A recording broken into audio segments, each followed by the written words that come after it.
Welcome, everybody, to the week one of the playoffs, round one recap, live here from the patio at our bar. Let's go! 610 Florida Street. We've got lots of great specials here tonight. It is Taco Tuesday, every Tuesday. All of the tacos, only $2.75 each. Tonight we've got $3.50 domestic bottles and $4 double wells. So come on down and join the crowd here at where, Clay? Our bar! Let's fucking go! There's your preview. So we've got a great panel here tonight. Directly to my left, we have Ryan, still and always the favorite Pendry. Where's Rick? Leave him alone. Directly to his left and in the middle, the ex-Cubby himself, Jason Cougar Huang. That's right. I saw Sasha's party. It was really good. Yeah. It was really good. Finally saw it. Yeah. Yeah. It only took me 2 years to watch Sasha's Only party. took 2 years after, 3 years after its theatrical release. So. No, it's 2016 came out. Oh, hey. Yeah. Yeah. I Good should have watched job, a lot Cougar. earlier. Yeah. So. Directly to Cougar's left, Malloy, faster than Corbin Allen. What's up? We know how the sprint race happen. This needs to happen, Malloy. You and Corbin. This needs to happen. Right? I don't think it Oh, needs come to on, happen. Malloy. He's got nothing. He's got nothing to prove there. That's why it's in the title. I mean, I'll race him, but I just don't think it'll be as interesting. Yeah. And last but not least, Clay, the doctor of thugonomics web. Thugonomics. Yeah, that's one way, maybe. Yeah. Ow! Let's fucking go! How many doctors do we have in this league? There's you. there's a lot. There's Dr. McCullough Linton. Shahir's a doctor. Is he officially a doctor? Your sister's doctor? Yes. Do we have 4 real doctors. doctors? I mean, I'm Huh? a doctor. Her of sister, no, her philosophy of, but to be sure, That's still a doctor. I just watched them show The Pit. I'm not like that. That's like a different group of people. Well, so are you the doctor that's like when they say 4 out of 5 doctors recommend? Are you the doctor? Are you the doctor that recommends I brush my teeth with Oreos? if Oreo pays me, yeah. Hell absolutely. yes. I'm that That's doctor. what I'm talking about. Yeah, That's absolutely. my favorite doctor. That's a good Look, question. college is getting more and more expensive. Okay, like I need that. All right. Oh my gosh. So, not to forget the entire reason for our season, we are raising funds for not one but 2 different charitable causes this year: the Willow Domestic Violence Center and Lawrence Pride. Additionally, we do have a major announcement here tonight. We want everyone to join us Wednesday night from 5:30 to close for a special fundraiser supporting the Municipal Stadium at Hobbs Park Legacy Project. For every pint of Blood Orange Radler, Garden Party, and Yakamaniac IPA sold, Free State will donate $1 to the cause. Our proprietor, Chuck Magrill, who played many years of City League softball at Hobbs and lived across the street, will personally match every single dollar raised. So that is going to be, for every one of those pints sold, $2 donated to the Hobbs Park Charitable Legacy Project. This historic Lawrence Ballpark has been part of our community since 1947. It was once home to the Negro League teams like the Kansas City Monarchs and is still a gathering place for local athletes today. The grandstand and field now need major repairs, and the community support is essential. Funds raised will help secure a National Register of Historic Places nomination, unlocking access to tax credits and grants to preserve the space for generations to come. You can learn more or make direct donations through the DCC Foundation. We have a link to that. And there are many supporting local and Kansas City community project funders that are behind this, that are looking and helping to raise funds for this project. And also, to add on to that, local legend Bryson has also pledged to donate $1 to every one of How these about that? dollars that is raised on Wednesday night. So head down to Free State, pick up one of those brews. In case you want to know, Free State is located on 636 Massachusetts Street. That is correct. Why not? Right Yep. down 636 Massachusetts Street. Yep. So that will be taking place from 5:30 until close tomorrow night at Free State Brewery. And the last piece of business is until September 14th, a little reminder that board member applications are live and being accepted.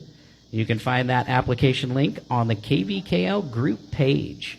So don't talk about it, be about it. It's also on the website as well. Yeah, definitely. CarValleyKickball.com. Yep. I mean, Yep. who wouldn't like to have a voice louder than mine? I would say after a week like this week, I'm not sure that it's like a great advertisement. Like, yeah, stressful work on a Sunday, chaos weather. Yeah. Yeah, and to Scooping be buckets fair, of water. Bryson did want everyone to know that his dollar pledged is a direct thanks to Liz Carr for making sure that games were played this week and the effort that was taken to ensure that. And a even further thanks from the entire board would like to be extended to Farai, Malloy, Shantz, And his stepdad. Shantz's stepdad as Yeah. well. Aaron, there were quite a few members of the league that went out above and beyond that made sure that we all got to play this game that we all love on Sunday. Not just as well as the Parks Department for going above and beyond as well, but those people deserve a big thank you for all the hard work and effort that went in on Sunday to make sure that we had playable fields. So I don't want that to go unnoticed at all. I would also say this was like a sentiment that every member of my team, like they were like, Clay, the first thing you have to say is this.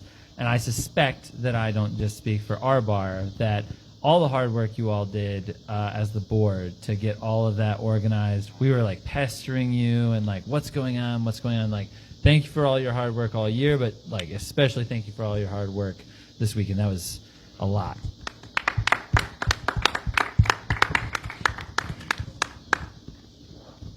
All right, well, with that fun stuff out of the way, let's jump right into the recaps here. We've got playoff week 1. Let me get my fun write-ups here. So these are in a odd particular order. We're just going to go how they were entered into the website. So we're going to start off on YSC2. We get back to the top here at 5 p.m. The Gators put the sirens on and gave the first responders a spanking they'll need to file HR paperwork for, 15-10. The notes on this game: first responders, Dalton, great kicks. Tommy and Spencer, back-to-back killer center kicks. Would have been over the fence on any other field. Skyler, amazing runner. Gators, Zach, amazing throw out, double in the top of the third. Zach kicked a triple in the bottom of the third. Where'd Mickey go? I don't know, but here's Kevin from First Responders. Come on up. Yeah. And here's Kevin. Hi, Kevin. Hi. Thanks for getting it right, Cougar. You're welcome. First time for everything. No, all in all, it was a great game. Despite everything that had happened on Sunday, we were just happy to be out there and be playing. Yeah. We kept them closer this time than we did a couple weeks ago. We're still just battling those few injuries. Had a few people with some great kicks, some great defensive plays, and shout out to, who was it, Seth, for that threw out. He had it for the double out at first. Caught my wife, Alicia, sleeping there a little bit. I don't think anybody was ready for that throw. It was Zach. Or Zach, Yeah. whoever it was. It was one hell of a throw. Like everybody was stunned by that. So kudos to that throw. But good luck to the Gators going forward, and we'll go give the boot one hell of a run. Here we go. There you go. Thank you, Kevin. I know Mickey came specifically to talk about something, but he disappeared. So I got a couple of recaps there. Well, first, the captain of Better go First find Responders of that's Michael Shane Baxter. He said, "Quote: Good time against the Gators. We had multiple players nursing pretty bad injuries, so it wasn't a top-tier performance, but it was a fun time. Look forward to everyone healing up this week, continuing on in the tournament, unquote. That was Michael Shane Baxter, the captain of First Responders. And I got a recap from Joe Scholes from Gators. Here's what he said. Wait a moment. Here's what he said. Quote, here we go. This is from Zach. Sent it over to Joe Scholes. Many fear the rain. Many abhor the sweat. Few survive the swamp. The Gators came chomping back after a tough loss in Arctic-like condition last week. That surely threw them off. The Gators took to bunting like pros, filling the bases many times, and got in a solid lead before even the fourth inning. They tried new things in defense and prepped for an inevitable playoff run, and the pitcher grabbed a tasty double play, catching a pop-out and pegging the first base runner. Built for muggy conditions, the Gators racked up 13 points this week to move on to round 2 of the playoffs, where they look to instigate a few upsets. Stay fried. We are coming, unquote. And that was from Zach saying that summary over to Joe Scholes of the Gators.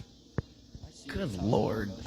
Cougar, that recap, I mean, that would make Hal blush with envy. That was so emotionless. Can you open the bay doors, Cougar? Good Lord. I'm not an actor, okay? Leave me alone.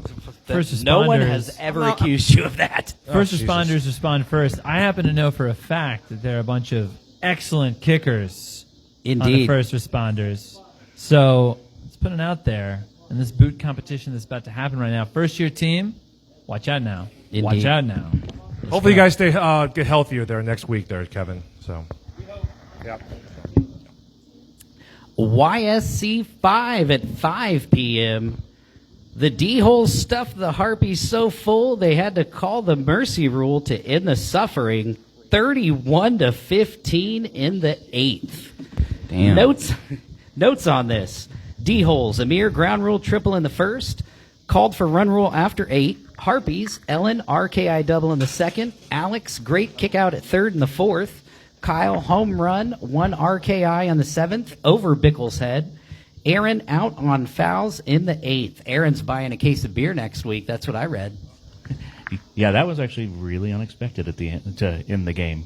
That was literally the last play of the game. That ended the game for a foul out. Oh, Sorry, Grony. I've taken back my lead on you now. This was a phenomenal game. I want to give all the credit in the world to the Harpies for playing. They still played hard all the way to the end. They didn't give up. They're a bunch of young kids that, tons of speed around the base. Just the game started, the ball being more defensive, but as it got hotter and the sun came out and the humidity and everything, the ball got a little bit more offensive. So the drops in the outfield, both teams, more or less because of that.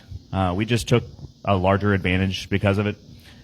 We had more people on base. Everybody up and down the lineup contributed. Every position scored on our team, which doesn't always happen.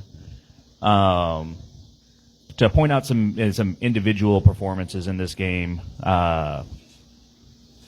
Amir, Santos, and Ari all scored 4 times each in the middle of our lineup.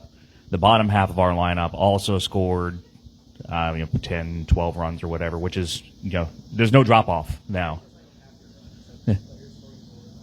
Yeah, I know. Three players scoring 4 runs each is not half our runs. Bickle and Ariel just continue to be a terror as usual. If they're not scoring runs, they're scoring runs other ways. They're RKIs. Seti had fantastic plays at third. Defense was, we still gave up 15 runs, but the defense was in a much better position than what it's been all season long. And we're looking forward to next week to sacrifice ourselves to Johnny's. It's not that we're not going to play. We're going to play. But we understand that we probably lose that game. Just hoping to have a good showing against them. And Fuck that noise. They don't even have donuts, dude. yeah. I enjoyed this game thoroughly, and I wish that Grant or Max or somebody was here to be able to talk about it from their team side of things. We've got a monotone voice for that. That's fair. You want to give it to me to read? Yeah. Can we take a fan vote? Let Malloy read it. I mean, I do have something to say after the fact, so.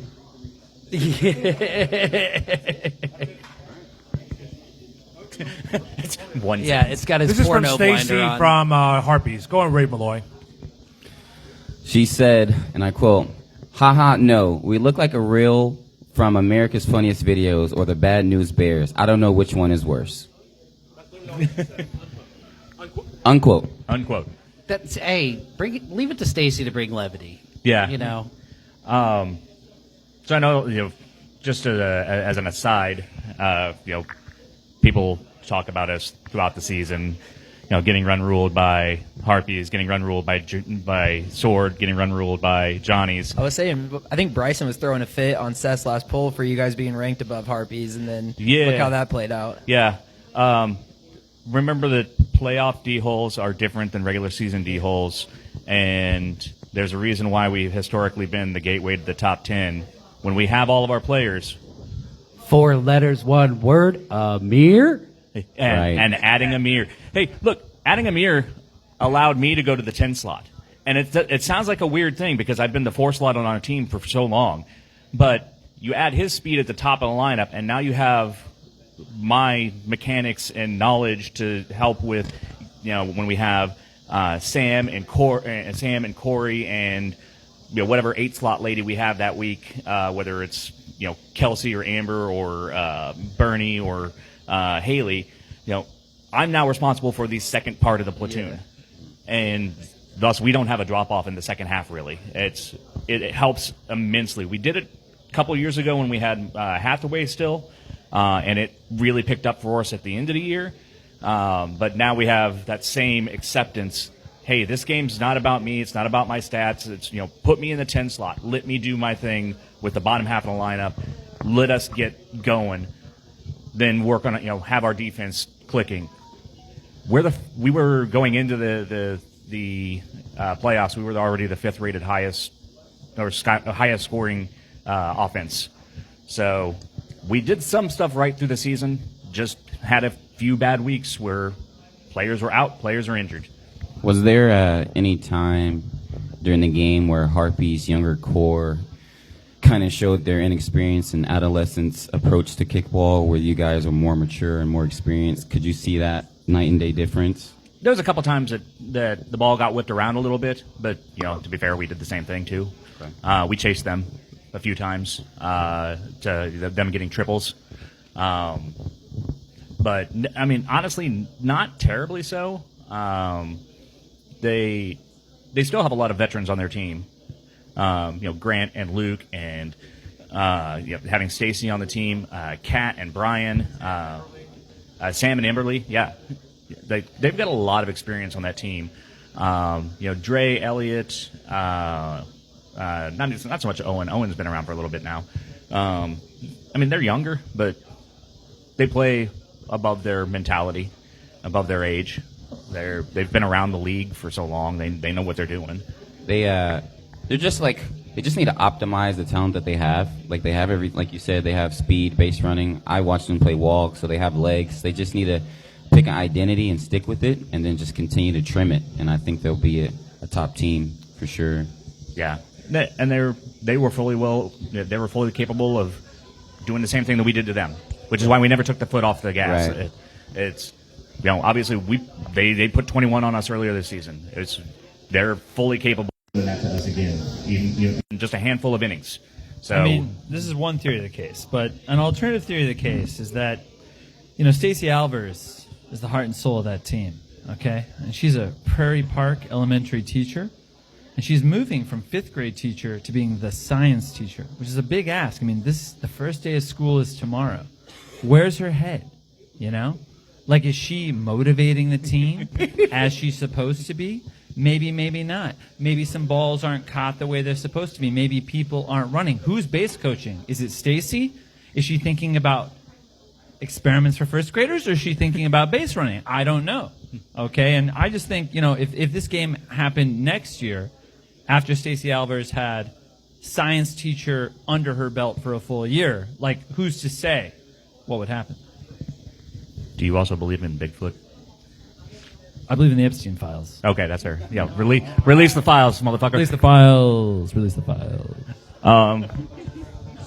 So I haven't watched any. I haven't been able to watch any of you guys' games at all. What's the difference in your identity from that first game of the season or first few little stretch, 3 weeks, versus the identity now going into the playoffs? Like, what changed? One, Amir. Yeah, four-letter word, Amir. Having Amir play catcher, having me play pitcher, which is the same thing we did a couple years ago or I guess 3 years ago when we played Honey Badgers in the Twain Championship. We had that alignment in the infield with Cedric at catch and Hathaway at 3. It's a very similar thing. It's me at pitch, Cedric at 3, and Amir at catch now. Cheat code having Airy be at first base. We were running Airy at pitch throughout parts of the season because of people being gone, people being injured. Now that we have everybody back in varying degrees, like this upcoming week we won't have our center fielder, but we'll have our other center fielder. So it's not like we're missing everybody all the time. It's just key pieces every single week for 4 weeks straight. That's a problem for us. We don't have that problem now. Get out of here. And you saw how well we started doing. We had a good game against the Jerks. They played well. They played up. We had a phenomenal game against the Screamers. Beat the crap off of them. Sorry, guys. We had a good game against WOG. We had a good game against Free State.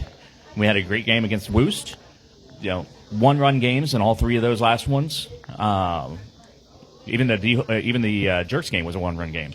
It's our offense and defense is pretty well balanced, but the errors here and there for not having the right personnel in the right spot.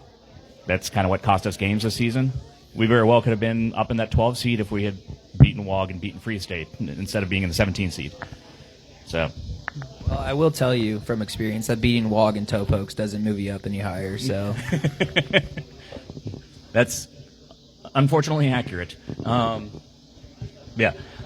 in closing, for my team, and I'm sorry, I've took a long time up here. I don't normally try and take this long, but no, we got 3 hours. Yeah. And we've only got 1 round, so yeah, that's true. D-holes. Love my team. Love how everybody's was gelling here at the end of the year. We came to play, and I love playing the Harpies. We haven't beat them for 4 years, at least. I think prior to COVID was the last time we beat them, actually. So having that monkey off our back a little bit, loosen us up, warm us up. Everybody did great, fantastic. Dover was even in on the shenanigans. He didn't play, but he was extremely happy that we won we won that game. My in closing part is show up to fucking Free State tomorrow and buy some pints. yes, Let's get this donated per pint. let's get this fucking Hobbs restoration kicked off phenomenally. Show up, do your league well, do right by everybody. If you can't show up, donate on the site. Yeah. There's links. There's Facebook posts. It's on the website. Do your part, guys. Also, shout out to Stacy, Sarah, Gabby, Kristen, all the other Lawrence Public School teachers who are starting tomorrow. Thank you for your service. Brant. God. Brant. Calix. What am I Yeah. saying? Yeah. I'm Brant surrounded from by Empire. Teachers Yeah. everywhere. Yeah. Everybody. And the last thing is, y'all motherfuckers forgot about Dre. That's funny. YSC2 at 6:30 p.m. The Honey Badgers didn't care if it was soda or blood. Either way, they drank it all. 22-4 over the Jerks. Woof. I know they were barbecuing after, and there were quite a few mentions of a cougar curse. So There's no such thing. Stop it. just like your love for Shirt Factory, that Oh will my not Manchester die. United would like to say otherwise. Yeah. Oh, God, Manchester United. God, they stink. Yeah. Yeah, well, Newcastle, they're not exactly the best position now. We're in the but- Champions League, so there's Yeah, but will Isak stay? Will he go? Will he stay? he already Will he bought a go? house in Liverpool. The only place he's going is to the Saudi Champions Public League Investment winners Fund's going side. to tell him to fuck himself. So guess what? Yeah, he's staying. You can't fucking Yeah, he's have staying it. for You another can't 4 fucking days. have it. You can't fucking Staying have for it. another 4 days. Yeah, Liverpool. Oh, boy. Ah, Oh, whatever. boy. Yeah, enjoy that. Euro League, whatever trophy they won. That's all they're getting for another 15 We talk about years. Newcastle? Who do we No, beat next? they won the Carabao Cup. Oh yeah, woo! Watch out! That Oh, come coffee. on. First trophy in It's 66 got a- years? Got a reindeer Oh, on stop it. How it. many consecutive games have you lost at Wembley? Just as a reminder. There we go. Is that good? There we go. All I know is there's a gold lion on our fucking arm. Oh, dear. Oh, dear. Gold. So, Cougar, did you get any comments did. on I this got it from game? Kenneth, oh, yeah. oh, wait. I do know that I do have No, I'll read it. notes on this game. Yeah, go read the notes. Notes on this game. Honey Badgers, Ken Dog the Booty Hog. Oh, Jesus. Great kick to right field in the bottom of 5 for 2 RKIs. Josh in the park home run, bottom of the 5th. Soda Jerks. Cam, top of 5. Great kick to left field. Thrown out at second. Jerks kicked the gaps well in the 4th. So, I don't know who this Ken Dog, whatever, by Kenneth No, Caberline. it's Ken Dog the Booty Hog. Kenneth Caberline. Whatever. No, I don't have Siri. Joke's on you. Anyway, so here's what Kenny said. Quote, He dropped the iPhone and splurged on the porno. I refuse blocker. to get an iPhone. Fuck that. Team Android for life. This is why No. Cougar ruins every group chat. Obviously. Oh no. Quote, fun games with the Jerks. Love playing that team and everyone on it. Shout out to our girl, Laren, for absolutely bombing a kick over one of our outfielders. Our girls played lights out. Aliyah and Ashley both tore up on both sides of the ball, and Savannah played her ass off as well. We had a big barbecue with the whole Honey Badger family, which was a blast. I'm sure I got plenty of you to stop and take a shot with me. We're looking forward to playing Free State for the first time in franchise history. Seth, you better bring it. Unquote. That was from Kenneth Caberline, captain of the Honey Badgers. All I know is this ain't the year to call out Free State. Well, Kenneth Caberline just did that. He just did that. Kenny So- didn't give me a shot. Yeah. He had a whole big bottle of Crown Royal that he won from the Degenerates Prop podcast. It was a big ass bottle, too. Yeah. Congrats. Can I on him. request a party that involves Free State beer and Kenny's barbecue? Could that be a thing that we do? It could be a thing. Get to ask both Seth and Kenny for that. I don't know. So, yeah, it could happen. That's all I got. That's all I got. All right, so moving on to YSC 5 at 6:30 p.m. Free State popped the top on the Corksuckers and sprayed it all over them, 22-6. By the way, before you go any further, what's going on at Free State tomorrow? We've got a nice little fundraiser going on down there from 5:30 until close on Garden Party, Blood Orange Rattler, and Yakamaniac IPA. Free State's going to be donating $2, $1 from them, and $1 matched by Chuck, and an additional $1 matched by Bryson for every pint of those sold tomorrow from 5:30 until close. So head on down to Free State Brewery. Where's that at, Cougar? That's at 636 Massachusetts Street. Tomorrow night. Be there or be publicly hated. Garden Party, greatest beer ever made. Should be available all year round. Clay, what kind of beer was that? I walked in there to get 2 waters, and that was over halfway full, and now it is deleted. Yeah, well, You better go down there tomorrow night. yeah. Well, that's the plan. That's the plan. I have to get permission from my wife, but yes, that's the plan. Yeah, Get her the new Taylor Swift album.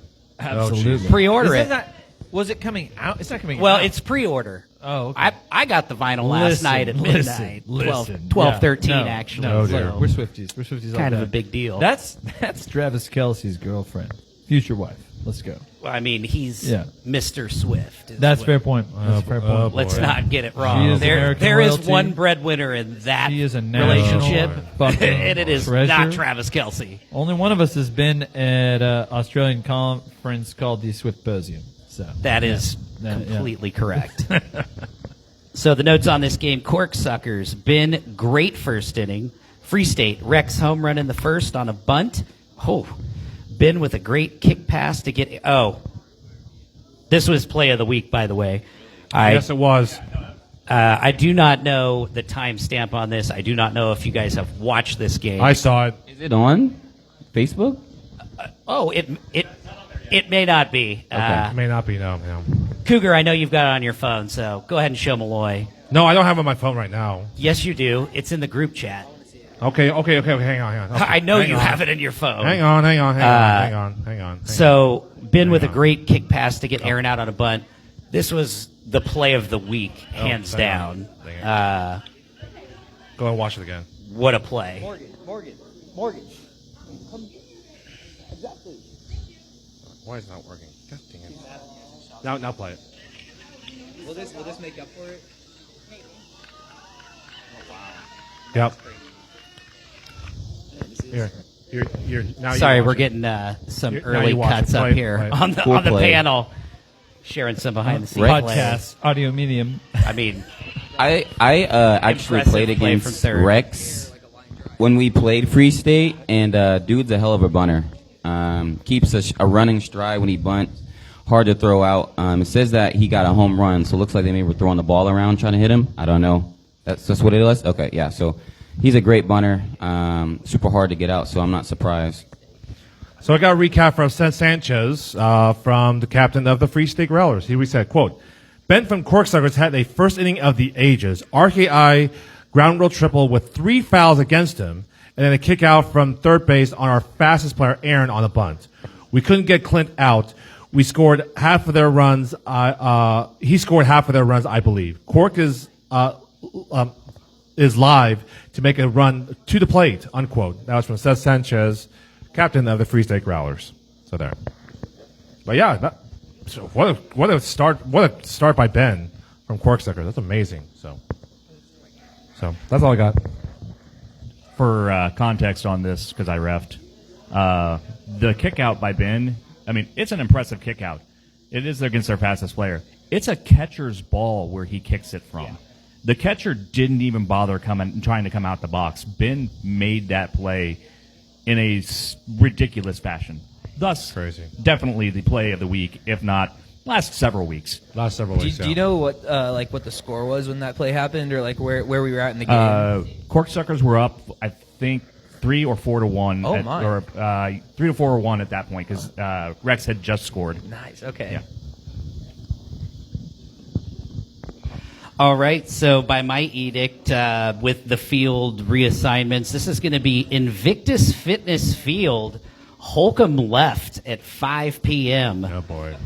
The HQ Ringers lit up the Rockets so hard it should have come with an FAA warning. Oh, God. 26-10. There are some notes on this. Rockets base paths very tiny. We're going to talk about these fields in a bit because this is boy. fun. Oh boy. Home and first, 14 yards apart tops. I love how we're using the Queen's imperialistic units instead of feet. We'll talk about that also. Gosh. Can run home from third on almost anything. Dan, all 3 outs in the second. 2 were a double play. Phil, 2-run bomb in the top of the 6th. Ringers, Barrett, grand slam in the first and third innings. Jess from Ringers, throw out in the 6th to prevent Alexi triple. Ringers, small ball prevailed over Rockets kicking. If I may read something, I got a text a couple weeks ago from an anonymous person in the league that wrote maybe potentially why certain teams struggle in games, and I would just like to read the one about Rockets I got. Maybe give you some context on why they got run ruled or beat by 16. They got run ruled, yeah. So I hope I'm not crossing any lines here by reading this on air, but I'm just going to do it. Oh, It says Rockets seem like a team from a previous KVKL era. They know the rules through and through and prioritize a good time, but the league seems to be passing them by. Stubbornly against the bunt, their team depends on place kicking and being optimal, but ambitious on defense. Unquote. Anonymous member. Yeah. Okay. It's a bit strong in it. Yeah. Come on now. Why are we just so nasty to the Rockets? What did the Rockets do? I don't know. Who did the Rockets hurt? We'll I swear to God, if I get another email about bunts. I got a recap from Sean Wilson, captain of the Rockets. Here's what he said. Quote, "It was nostalgia to be back at Holcomb left after so long. As everyone already know, the fields weren't set for adults beforehand, so it took some adjustment. The first inning was runs fest. I argued the call in the first, and Barrett immediately responded by burning me in left field for a grand slam. Rockets kicked well. Phil and Lex both had absolute bombs. But a field that short definitely favored small ball, and we weren't much for bunting. Shout-outs to Ringer's shortstop for being everywhere, and making some incredible catches. Good luck in the race to the plate." Unquote. That was Sean Wilson, captain of the Rockets. And speaking of captain, I got one from Brooks, captain of the Ringers. Here's what he said. Hang on. Oh, here you go. Quote, "Talk about Wild West week in KVKL. All the practice we had at Woody over the years had us feeling confident in our game at Holcomb left. We had mostly inside the diamond while Rockets elected to kick away. Force outs were at a premium, and I think both teams had 5+ tagged outs. Jesus. The standard for any defensive misstep was additional base netted. We did a really good job of giving Rockets no outs for free, but the size of the field meant there were extra bags to be taken everywhere. Barrett had 2 grand slams. Mitch K and Jess both had sweet throwouts on people who just got a little too greedy. And Alice and Dan both went 5 for 5 and crossed the home plate 5 times. This is a big win to push us out of the boot territory this season. We're 5-6 with a positive run differential now. And if you overlook our forfeit to late fees, we got good momentum going into our rematch with Woos, and we believe that anything can happen." Unquote. That was captain of the Ringers. That's Brooks Robertson. So there's that. I just want to say that Houston had a really good chance to do well this year. Okay? Yeah. Stop. I would say second best in Moving the West. Stop. Right? Stop. The Rockets. Oh, the Rockets. Oh, I talk about the other Houston team. Oh, the Texans? No. No, the other one. The other one. The asterisk. He meant the Bangers. The asterisk. Fuck the asterisk. Amen. Fuck them forever. Screw them. Moving on. All right, so we're going to move on to this is by edict. Thrivent Financial, owned by Brandon Shreves, Holcomb Wright, at 5 p.m. Love Garden plowed the Woost like a well-tilled flower bed, 38-8. Courtney? There were very in-depth and detailed notes on this. It says playoffs round 1. So we're going to leave it up to Courtney. That's okay. There's Courtney from Love Garden. Hi, Courtney. There are no notes, so Courtney. What team? Oh, no, I'll tell you. We're going to head. Scorekeepers were Leslie, and it is not even filled out. I mean, I feel like she had to keep up with what was going on during the game, Yeah, so no offense that to her. is a lot of scoring to keep up with. Like you just said, the last game, obviously the fields were a little short. So a little bit getting used to right off the bat. I would say this is one of the weeks that we actually had almost our full team there, and everybody did what they were supposed to do and hit the spots they were supposed to hit, and we were flying high, basically, wishing we had a second game right off the bat. Did Skylar play? Skylar played. All right. Yep, Skylar's back. I wouldn't Congrats, say he's like Skylar. 100% because obviously he doesn't have all of his muscle back, but he's definitely back. Was he throwing? Yep. All right. Skylar got a start on that kicking chicken. I thought for sure the Skylar was out for the season because that injury is major. It's a major injury. So welcome back, Skylar. Wow. So just to lay it out, Holcomb, what was it? Holcomb Wright. Holcomb Wright and I believe Holcomb Left both played a 45-foot base pass. Jesus Christ. Hey, and we've had some 45 discussions feet. about this. I firmly believe and advocate that the spring tournament, the charity tournament, should be completely played on 45-foot base pads. What? Every game. This is an awesome idea. This is an Sign me incredible up. idea. Every team Honestly, on every team in the 45-foot league base should have at pads. least one game on a 45. The game would never end. Oh, they'll end. There's time limits in the spring charity tournaments, right? Yeah. Oh, they'll end. Yeah, in It'll the be third 22-21. Yeah, in the third But inning. it is going to be some goddamn good fun. Oh my God. And is that not what we're all here for? I think that's right. That's the best idea for Sign that day. me the fuck up. Let's go. Let's go. But that means I like think every there's other a vagrant game. breaking here's into the Courtney. wall. Yes, Courtney. It's I was gonna say, I actually think that would be fun because it makes you feel like the field's like way smaller, so you actually have to really think about where you're gonna place kick. yeah.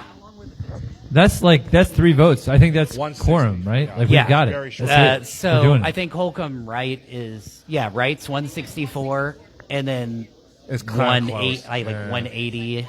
Yeah. But the problem is, like, to do spring tournament, there's only 2 fields with the 45-foot bases. That means that Yeah, you can. They do that have for the all bases set. Holcomb Red, blue, and gold, the same thing. Let's Fuck just it. have the team that Yellow. plays at 7:00 at Hobbs. Like we move the Move them bases in. Yeah, Oh, my it's- God. If you play at That's an 7, you got to incredible move idea. in. This, yeah, exactly, gosh. exactly. Yeah, that's a great idea. Yeah, and it's just chaos. Drain It's and just spring chaos. league. You have no Oh idea my what's going to gosh. happen to you, but when it does, wake up. Who knows? Jesus. Yeah. All right. So back to Invictus Fitness Field. Holcomb left at 6:30 p.m. Redlegs stomped the recess rejects until the playground bullies tapped out 31-15. Notes on this game. Recess rejects, great kicking, second inning. Rejects, Brooks, and third inning. Corbin back-to-back fourth inning catches. Redlegs, Shane, third inning, infield home run. So I got a recap from Nick Benton, the assistant captain. I'm glad he figured out what time his game was. I was I was really worried. That was my biggest worry with the games being. For him to ask, like, what time the In game, like motion. 2 hours before the game started, is like, oh my God. I was really worried he might not make it. Great to hear, Nick. Nicholas, gosh dang it. Anyways, here's what he said, quote, playing on a youth field where you have 0.02 seconds to react and do something because the runners only have to take 3 steps to get to a base was phenomenal practice, but I could go without that experience again. Credit to them hitting some bombs and making some good plays. It was fun, unquote. So that was Nick Benton from Red Lake. So that's one person who does not want to see that in the spring charity tournament. And John. yet he said it was fun. So it Yeah, he feels doesn't like it was I fun, but don't not know. experience again. Not to experience again. That's what he said. Yeah, I don't know. I feel like he's like flirting with it. You know, like that's. I'm just going by what he says. Or I don't know. I think he says it with his mouth. He doesn't want to, but with his eyes, he does. you know? with his eyes. Okay, well, What time does Redlegs play this Sunday? Just to help out. I'm not sure. Look at where they are. By the way, while you do that, Jess from Red Lakes, 5 o'clock. There you go. Jess from Red Lakes, make sure there was add to the summary. Trey from Red Lakes kicked it over the tall fence in right field on Holcomb Yeah, left for a on grand the slam monster. in the first. I think. Can't remember his bases were loaded. Well done by Trey. Over the tall fence in left field at Holcomb right. So How many? Holcomb left. How far is that? 160? 160. It's still a tall fence. That's still pretty good. Yeah. No, I'm not diminishing. I'm just Yeah, curious. yeah. But yeah, it's on the short porch. Yeah, 170 maybe. Yeah. So good. Well, good. Well done, Trey. Yeah. Moving on, we've got Thrivent Financial Field, owned by Brandon Shreve. Holcomb right at 6:30 p.m. The Toe Pokes dropped Red Lion like a midnight Taylor Swift album announcement. Oh my God. 30 to 22. Notes on this game. Red Lion, Kamari, awesome catch in the fourth. Toe Pokes, first inning interference and dead ball called. Mookie, home run in the second, and Relio. So I got recaps. Take it away, Siri. Oh, Siri, that's me. I got both recasts on both sides. This is from I'm Ben sorry. Huntnick. Take it away, Sirius. Sirius. Sorry, I didn't get that. What's that? Yeah. Sirius. Serious. That's funny. So this is from Ben Huntnick from Red Line. Here's what he said, quote, 45-foot base pass equals a lot of runs, a lot of fun. Basically, every outfield gapper was a home run, and it was near impossible to get anyone out at first. The constricted spacing also made things hard on the refs, as did the teams. Cameron made some great catches at left center.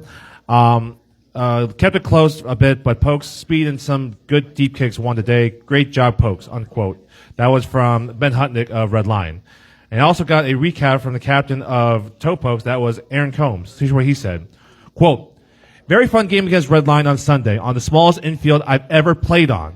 High scoring game due to the fact that bases were closer together. And I think there was a total of 8 or 9 home runs between both teams. Oh, Jesus.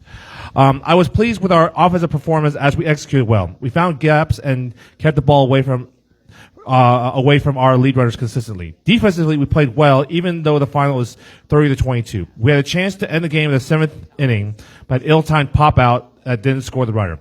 We coasted the last 2 innings on defense, which was not happy with. Thanks for the refs.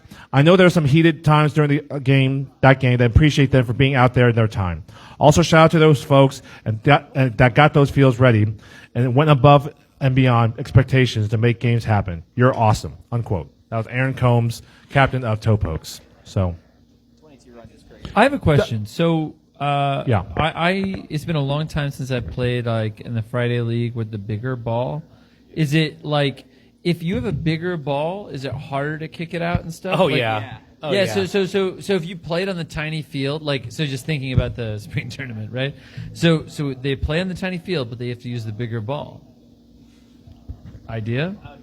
No one's kicking it out with the bigger ball on the tiny field. Zach could kick it out. Zach, I would say Bryce. Zach from Johnny's. Well, And I Simon mean, from people, Post House. There are people who can and will, but I mean, Yeah, but the bigger ball, frequent- the bigger ball yeah, would make it the hard, frequency like, of it would it make it will drop. easier for the like.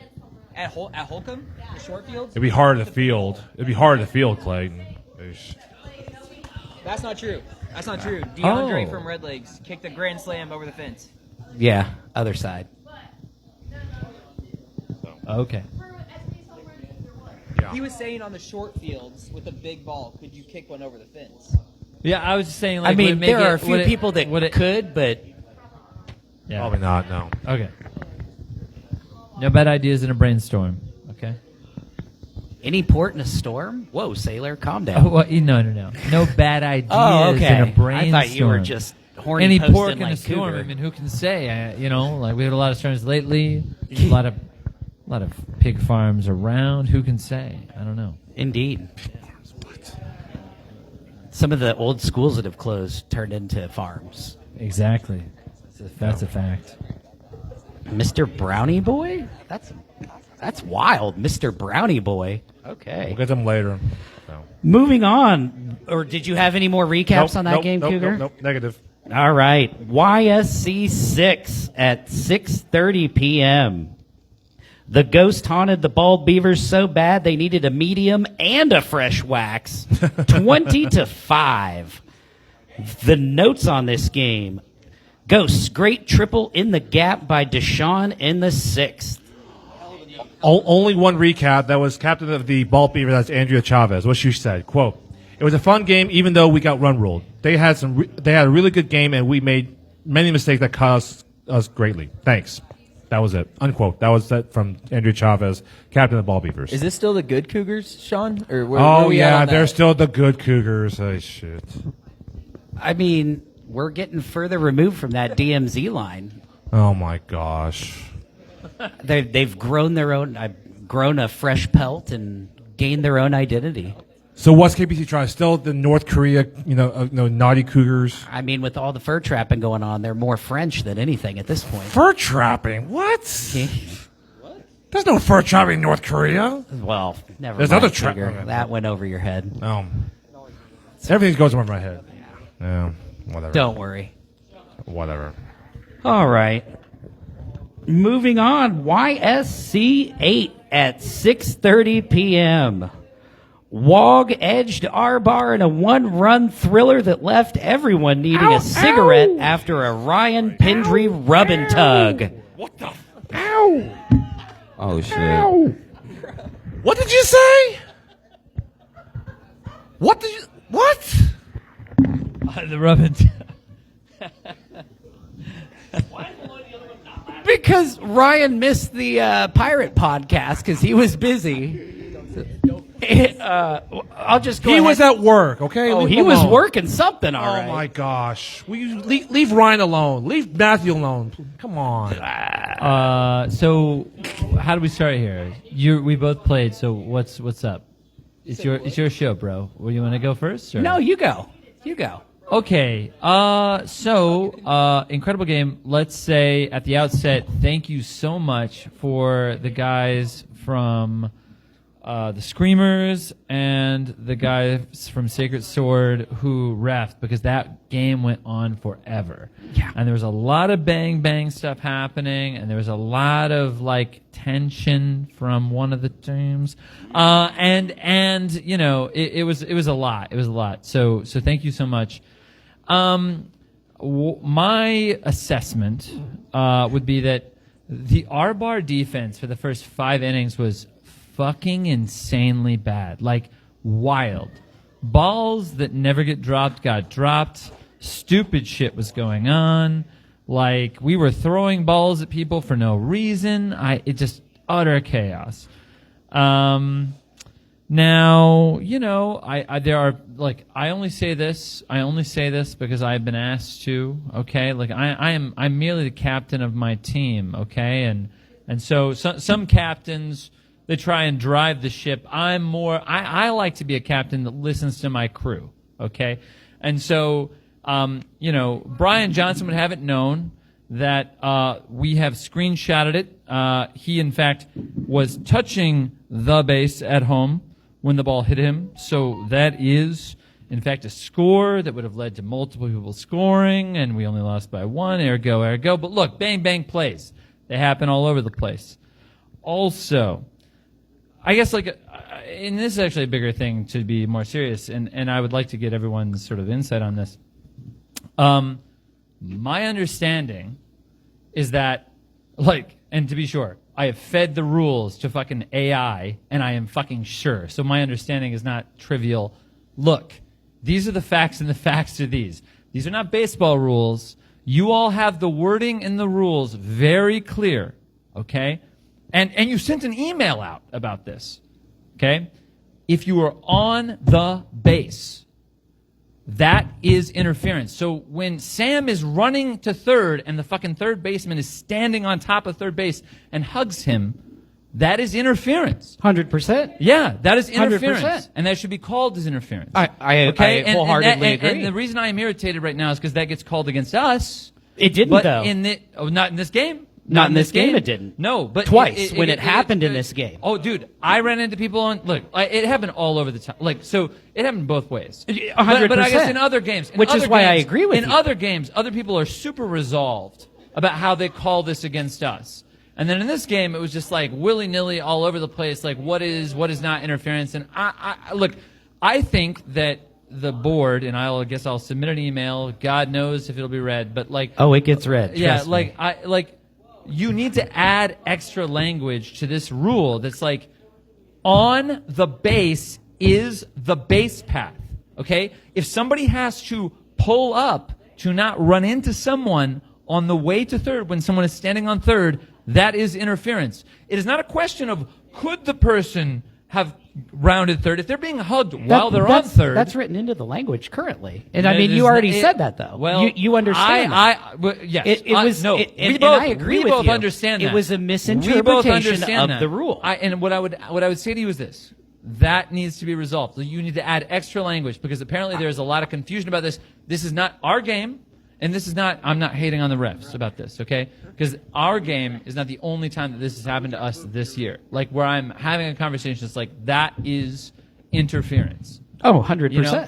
And I am put in a situation where when I'm refereeing, I have to call it the other way. People are looking at me like I'm fucking crazy because that's the way it's written. So please alter the language. That happened a couple times, but honestly, like, that happened both ways. I'm not trying to suggest that, look, the reason that R-Bar lost this game was because for 5 innings, our defense was atrocious. We had every opportunity to not suck at defense, and also your kicking was incredible. I think the refs did a really good job. A lot of bang plays. So I'm not trying to argue about that. Very close, crazy close. And I often have a problem with the way the rankings work. I believe it was 2 years ago. We were ranked below Bald Beavers, and then when we decided not to play because it was way too fucking hot outside, everyone got pissed at us. But to be sure, we were supposed to lose to them because we were ranked below Bald Beavers. Remember that? And then we won the boot. Okay, and so I would say in this case, the rankers got it very good because to win 20 for you all to win 20-21, I mean, like, really close game, really great game. I would say, there was some chaos. There was a little bit of this and that, but it was a really, really good game. Yeah. But this bullshit about, like, on the base, that has to be resolved. This is nonsense. That it gets called in different ways, in different games, constantly. Whoever's reffing has to stop. Yeah, it's almost like people should pass a ref test to have to referee a game. But no, they passed the ref test, but No, they don't. There is no ref test. There's no ref test. There's no ref test. There used to be. There's different interpretations of the rule. The problem is, like, people walk out onto the field thinking they understand that rule, and it is interpreted in different ways. And the thing about it is this: the way the language is written, no one is actually wildly wrong. Like, there are multiple interpretations of the way that is written. And what I'm saying to you is not that, like, there is a reasonable interpretation that's consistent with the way we think about it, but there's also a reasonable interpretation which is the way the other people think about it. And so there needs to be language added that is very clear that on the base is interference. Because if someone is running the second and they have to slow up to not bowl over somebody, that is a problem. Because it creates an incentive for someone running hard at second to be like, fuck it, I'm going to run through the second base person because that's how I'm going to get to second.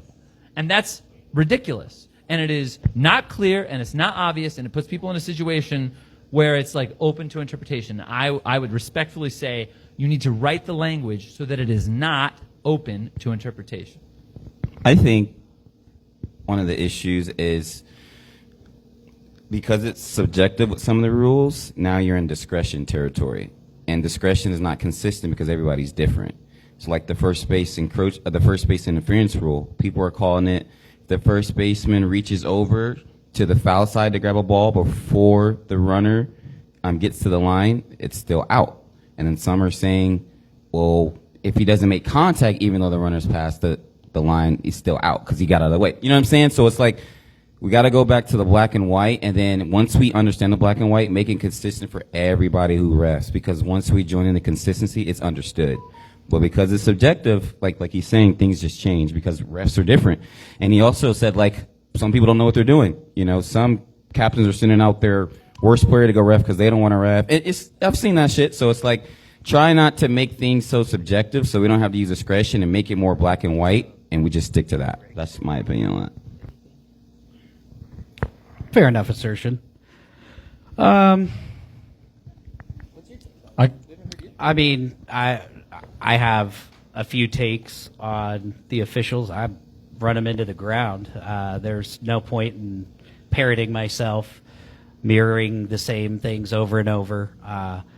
And I do want to take just a second to not make this part about me. I think a lot of people over the year and in the past years have confused that this podcast does not reflect any views of the board, period. As an individual board member, I think I've made it pretty clear that at certain times I will speak my opinion as a board member, and then at other times I'll speak my opinion as a player and a captain. I try to make a pretty good line of demarcation between those. I think, as a board member, personally, that we should have a preseason referee test like we've had in the past. And I think that there should be a mid-season referee refresher that takes place at Kifa. And I think if you do not pass with a certain percentage on the referee test that has been updated with a panel of people that are currently on the board and that are not on the board as well, that are playing and or retired from the league, that can have input on a referee test. If you cannot pass that test, you cannot be on the field refereeing a game. That's just my personal opinion as a board member. What happens with lack of participation in passing it or wanting to ref at all? I think that, if you can't provide 2 capable referees in any game, then you don't need to be playing in the league. Gotcha. That's my opinion as a captain. I'm drawing that line of demarcation there. I may not have that backing as a board member. I would mirror that opinion as a board member with a singular vote as well, because I do believe and would die on that hill. I think that knowledgeable people, with the advancement of our league in the past 23 years, the competitiveness across the board, not just at the top, but at the bottom as well, that everybody deserves a fair, equally knowledgeable crew of 4 people who are on the field that know the rules, that can referee a game, whether it's at 5, 7, or 9:15 on any field, any given Sunday. I think that by anybody paying a league fee, they're owed that right. That's just my personal opinion. To reinforce the very beginning, this is Alex again. To reinforce the very beginning of that, what Sean just said, it is the captain's duty and responsibility to provide 2 capable refs. And if nobody else is coming, that's you. That's you. And if you don't, you forfeit. And if you forfeit twice, you're done. That is 100% already written into the rules. And yeah, it that's hasn't been literally enforced part yet. of the bylaws you sign up for by being a part of the league. Yeah, it hasn't been enforced yet. I really like because it hasn't had to. Almost. There's now literally a rule to enforce it because it has come to fruition. Yeah, but the key word there is also capable. Yes. Stop giving first timers games. Have them shadow another ref. Hang out with another scorekeeper. I'm sorry, I'm going to throw the Sacred Sword under the bus here for a minute. I had to head ref and help a person do scorebook for the first time earlier this season. She did great after the first couple of innings. She did it all on her own. Great job. But the fact of the matter is she had never refed before. And they just said, hey, you go ref now. So 2 capable refs. It is already written into the rules that it's on the captain to do so. Layers to that onion. First of all, some of us are married. And look, Sarah, after 5 years of Sarah and I being the only people that refed on our team, we were like, this can't happen anymore. We just had a kid. Like, it's not easy for everybody to only be there. And I would say this, sure, but the archaic way that some of this shit is open to interpretation can be resolved. And so the nonsense that is do I know the fucking, oh God, there's 2 fucking, I don't know, man, the problem is this, the things that create 99% of the time, well, how about this? 90% of the time, somebody who has reffed a baseball game can ref first base. And somebody who's reffed a baseball game can ref third base. It's in these very tricky moments where the, KVKO rules deviate from baseball that the language just needs to be clearer. And it's not a matter of can it be interpreted correctly. You need to write it in a way that it cannot be misinterpreted. And so there's subtle things. And I appreciate that, as it's written, the idea is well, that's obvious. And it's look, writer, lots of shit can be misinterpreted. So there are ways to resolve this with a little bit of extra language and a little bit of extra detail. But I don't disagree. And we are pushing all of our players to come to the ref clinic. We are pushing all of our players to get involved. But I would say, to be sure, this guy once criticized me because he was these obvious rules. These rules that are so obvious. Everyone is clear. Look, these are archaic, complicated, the details of these things are absurd. And among you, there are people who know this shit because you've been playing this game for 10 years. But look, I was surprised on Sunday to find out that the penalty for obstruction was 2 bases. You know what I mean? Like, and that's, to be short, Well, too strong. Well, not But- yeah. not necessarily obstruction. That would be Infringe- catcher interference. What's the word? Catcher interference. Yeah, well, it's not catcher. It's interference on that one. There's an E word you have for it in the writing, but Encroachment, encroachment. There yeah. you go. Yeah. So it's encroachment by the catcher. Yeah, but yeah, it's 2. There's yeah. 2 different types, and that type of encroachment became interference. Well, and to be it's sure, 2 this is actually something I was also asked to say. Okay. Cougars so to mad. be sure, I love to it. be sure, there's no way that Sam encroached or interfered with the kicker. Very rarely in kickball do we have this situation, but this is what happened. Okay, so this guy bunts. He runs to second base because we're not paying attention. We're like, surely he'll stop at first. He runs to second base. He gets to second base. Foul. He has stepped over the first base line. So he has to come back. I yell at Gabby and James, hey, that guy is going to run to second. He is going to bunt the ball and run to second. What does he do? He bunts the ball and he runs to second. Literally the thing that he just did. It could not be interfered with. The difference between play 1 and play 2, there is no difference. No hypothesis. Fail to reject. It is literally the same thing. So Sam vaguely moving his body clearly did not interfere with the player doing what he was going to do anyway. And I would just say, let's reel it in a little bit, because 2 bases for that shit seems a bit extreme when the guy is running to the right and vaguely, maybe, Sam, if at all, is leaning over the first baseline. That's my last bit on that. Which one's Sam? Which one's Sebastian? Sam plays catcher. Seb. Hey, Sam. What's up, He's Sam? the good-looking one. In fairness, Seb is also the good-looking one. They look exactly the same. Yeah, you can't tell them apart. Yeah, that's fair. Clay, as quick as possible, and I mean this with all due respect, honestly. So I have some good friends that play for WOG, and they were asking me a question about your team, and they were just like, "Hey, like, what do we need to know?" And I don't talk to anybody on your team. I don't really know any on your team, so I was happy to try to help them a little bit, right? All due respect. I told them the best advice I could give them was that, like, I think Arbar has mastered the basics of kickball. You have to make them go out and win the game. Arbar has to go out and beat you, make them make extraordinary plays. Do you disagree with that? I mean, that all sounds very positive, so I don't know. Okay, tight. Then all due respect, absolutely. I don't know. Yeah.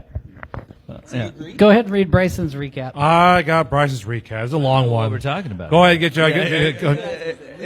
All right. Let's get comfortable. Here's what Bryson said. Here we go. Quote. Yes, we're awesome. This is from Bryson from WOG. Quote, lots to say and not a lot of time to say, so I'll try to keep it short. Good luck with that. I'm not sure why this keeps happening, but every week we go out and smoke teams we are clearly better than, and then halfway through the game we forget how to play defense and how to score and let them come all the way back. This game was really no different. I want to shout out our ladies for getting on base numerous times, and specifically Corinne, who bailed out Sean from almost fucking our kicking order late in the game. Okay. The rain cancellation potential situation negatively affect us because we thought we weren't playing. Sean said 99.9%. And Mason, our third baseman, made plans with his girlfriend's family, so he wasn't able to make it, so everything we planned to do had to be thrown out. Our bar had some really good players, and I knew going in. Our plan was always to keep in the top 4 other line in front of us and try and limit the damage behind them. We did a good job for the most part. James also deserves a ton of credit for playing third base for them with Isaac being out. I'm not sure the result would have been much different if Isaac was there, but the game plan definitely would have. Oh. Are you done? Oh, sorry. Did I say that out loud? Sorry. Moving on. But the game plan would have been.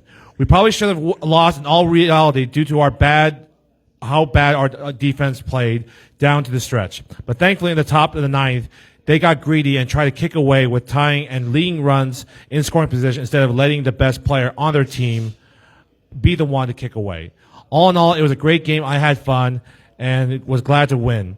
P.S. If you're going to claim the refs are the reason we won in the post-game handshake line, make sure the game wasn't recorded first, and make sure your catcher wasn't committing encroachment on every single play. Okay, Thanks. I'm the captain, and I can't encroach at This was from shortstop, Bryson. can I? Like, is there encroachment on shortstop? Do the third baseline. Okay, Third baseline. okay, whatever. To be sure, I didn't play constantly, so whatever. Look. Well, no, he was talking about your catcher encroaching Oh, I thought every you said play. captain. I was No, just your like, catcher, whoa. which he I'm did. catching Catcher. strays Catcher. over here. And I know you're very hung up on the one play with Ty, but your Look, your catcher did everyone in move the every league does single this play. constantly. You all are being a little aggressive, and there's literally no reason We it should we be didn't that way. argue that at all, except for Okay, the one time. I would say this that to be sure. it made a difference. I want to say 100%. We are not arguing that the refs are the only reason you all won. You all won. You kicked amazingly well. There were multiple times. I want to say Bryson kicked multiple balls, and I want to say at least one other person did, right? Over the fence. Yeah. Right? Like, you all were incredible. You all kicked. Your offense was awesome. Everyone on your team did great. I want to say, like, we all probably all played bad defense, but, like, you know, at different times we played good defense. You all were great. And you know, you beat us. And so, yeah, we are not salty about it at all. Yeah. So, no, great game. The bigger thing was just, like, revealed picadillos that I have about the rules, and nothing. Yeah. I would not say that any of those things are like the determining factor. We could have caught balls that we should have caught and stuff like that. Yeah. We talked about this way too long. But that was always going to happen. So, you know. Yeah. The only thing I'll say about the game is that our ladies held it down big time. They deserve all the credit in the world. The top of the lineup did extremely well. X played 4 innings with half of his leg exploded on the inside of his drawers. Right. That's true. That's true. Yeah. To avoid taking an automatic out at that point. And there were some balls that got by him at first that, like, maybe wouldn't have if he wasn't injured too. So that's worth noting. So, I mean, it was a game. I had fun. I think everyone had fun, and for what it was worth, it was a high-powered offensive game, and the ladies fucking showed up and showed off. 20-21 is a big number. Like, compared to every other game we played this year, that's not happened. It was chaos. It was chaos. Yeah. Moving on, everyone can time clip this one. Now we've moved on from WOG. That way. Why would we want to do that? Wait, can we go back? Yeah. Just kidding. Oh, trust me, I'll hear about that. YSC 6. Shout out to Corinne and HLP. Two bad bitches. YSC 6 at 5 p.m. John Denver Experience, don't drink shift, took the Rays home on a country road and left them in a ditch, 17-3. The game was called in the 6th. It seems due to injury of some sort. Notes on this, game called men's 6th, injury to Hannah, didn't want to continue down to players. Teams agreed, no run rule. I don't think that's how that works, but I mean, we're winging it. Well, technically, that's a forfeit. ooh, really? Whoa. What do you mean? What's going on now? It was 14 points, 17-3. If they were through 6, technically it would be a complete game. It's not 14 to be a run rule. No. If you're down due to injuries and you're not continuing, I mean, I guess you could go for a gentleman's agreement or a gentle person's agreement to not continue. Like the person's there. But technically speaking, that's a forfeit. It's a forfeit, right? yeah, it is. I mean, I'm just spitballing here. I mean, yeah, but come on. In the spirit of the Come game, on. it's Spirit of the rules. Like, technically, we don't have to be textualists. Yeah. Well, I love no, it. No. Technically speaking, look. Privacy is not in the Constitution, but we interpret a series of amendments together to create that. Yeah.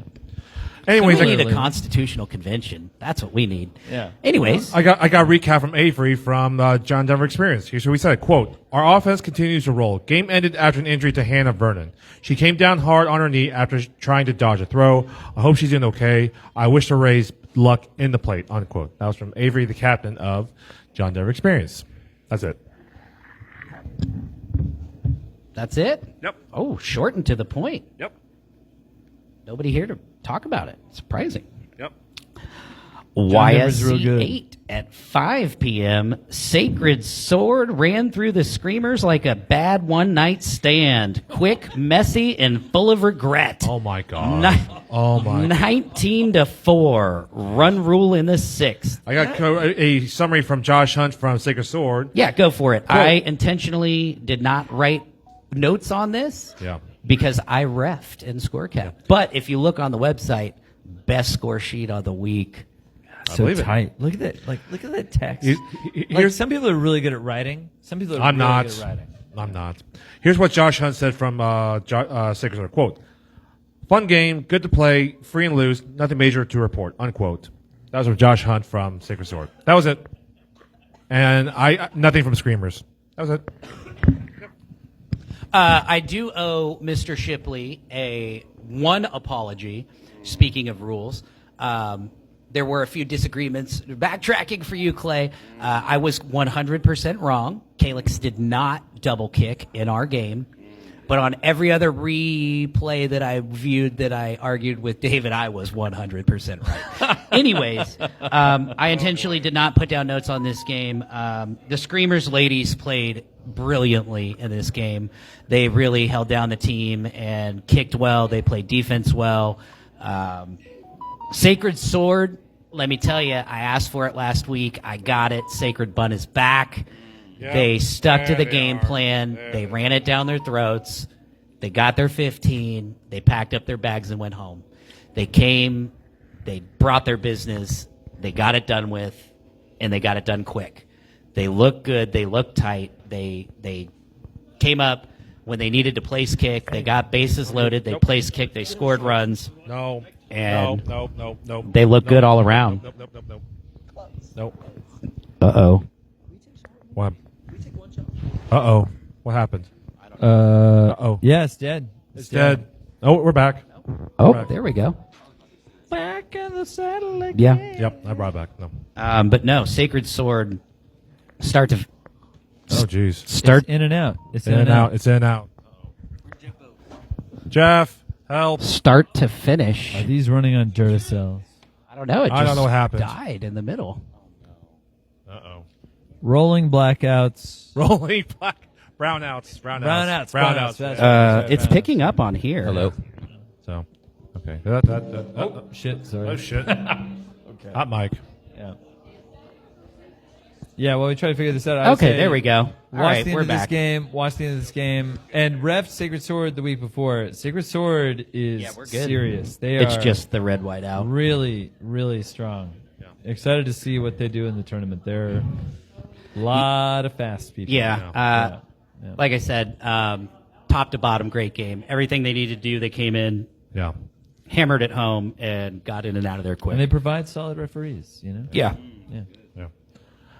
YSC 7 at 6:30 p.m. The Midnight Tokers smoked the late fees so bad they're going to be paying interest 23-8. Notes on this game. Late fees. Nice tip from Neff to the pitcher in the third and the bottom of the three. Double with... Uh-oh. Oh, fuck you, Matt.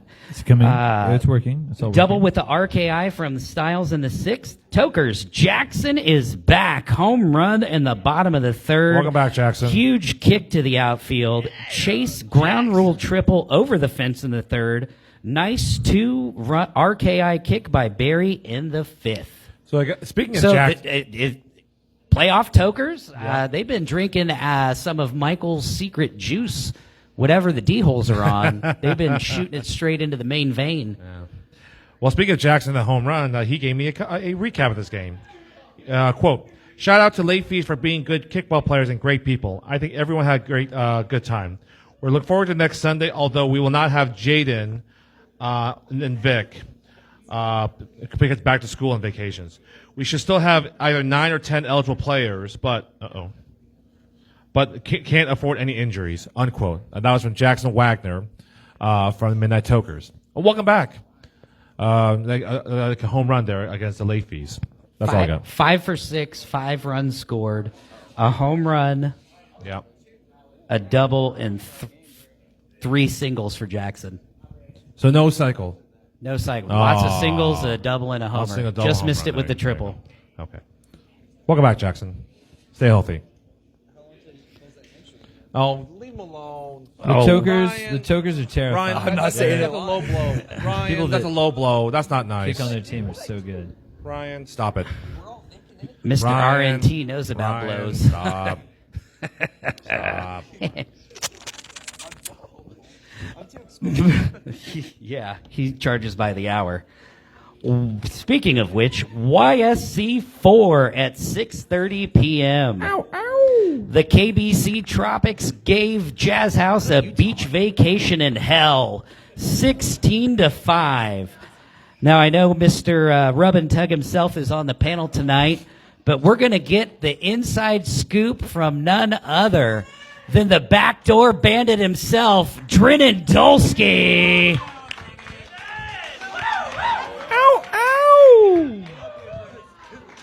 Come on, D. Here's Drennan Dolsky of He the loves- KBC Tropics. He loves public speaking. Hi, Drennan. What happened last Sunday? Oh, Cougar, look what's in front of you.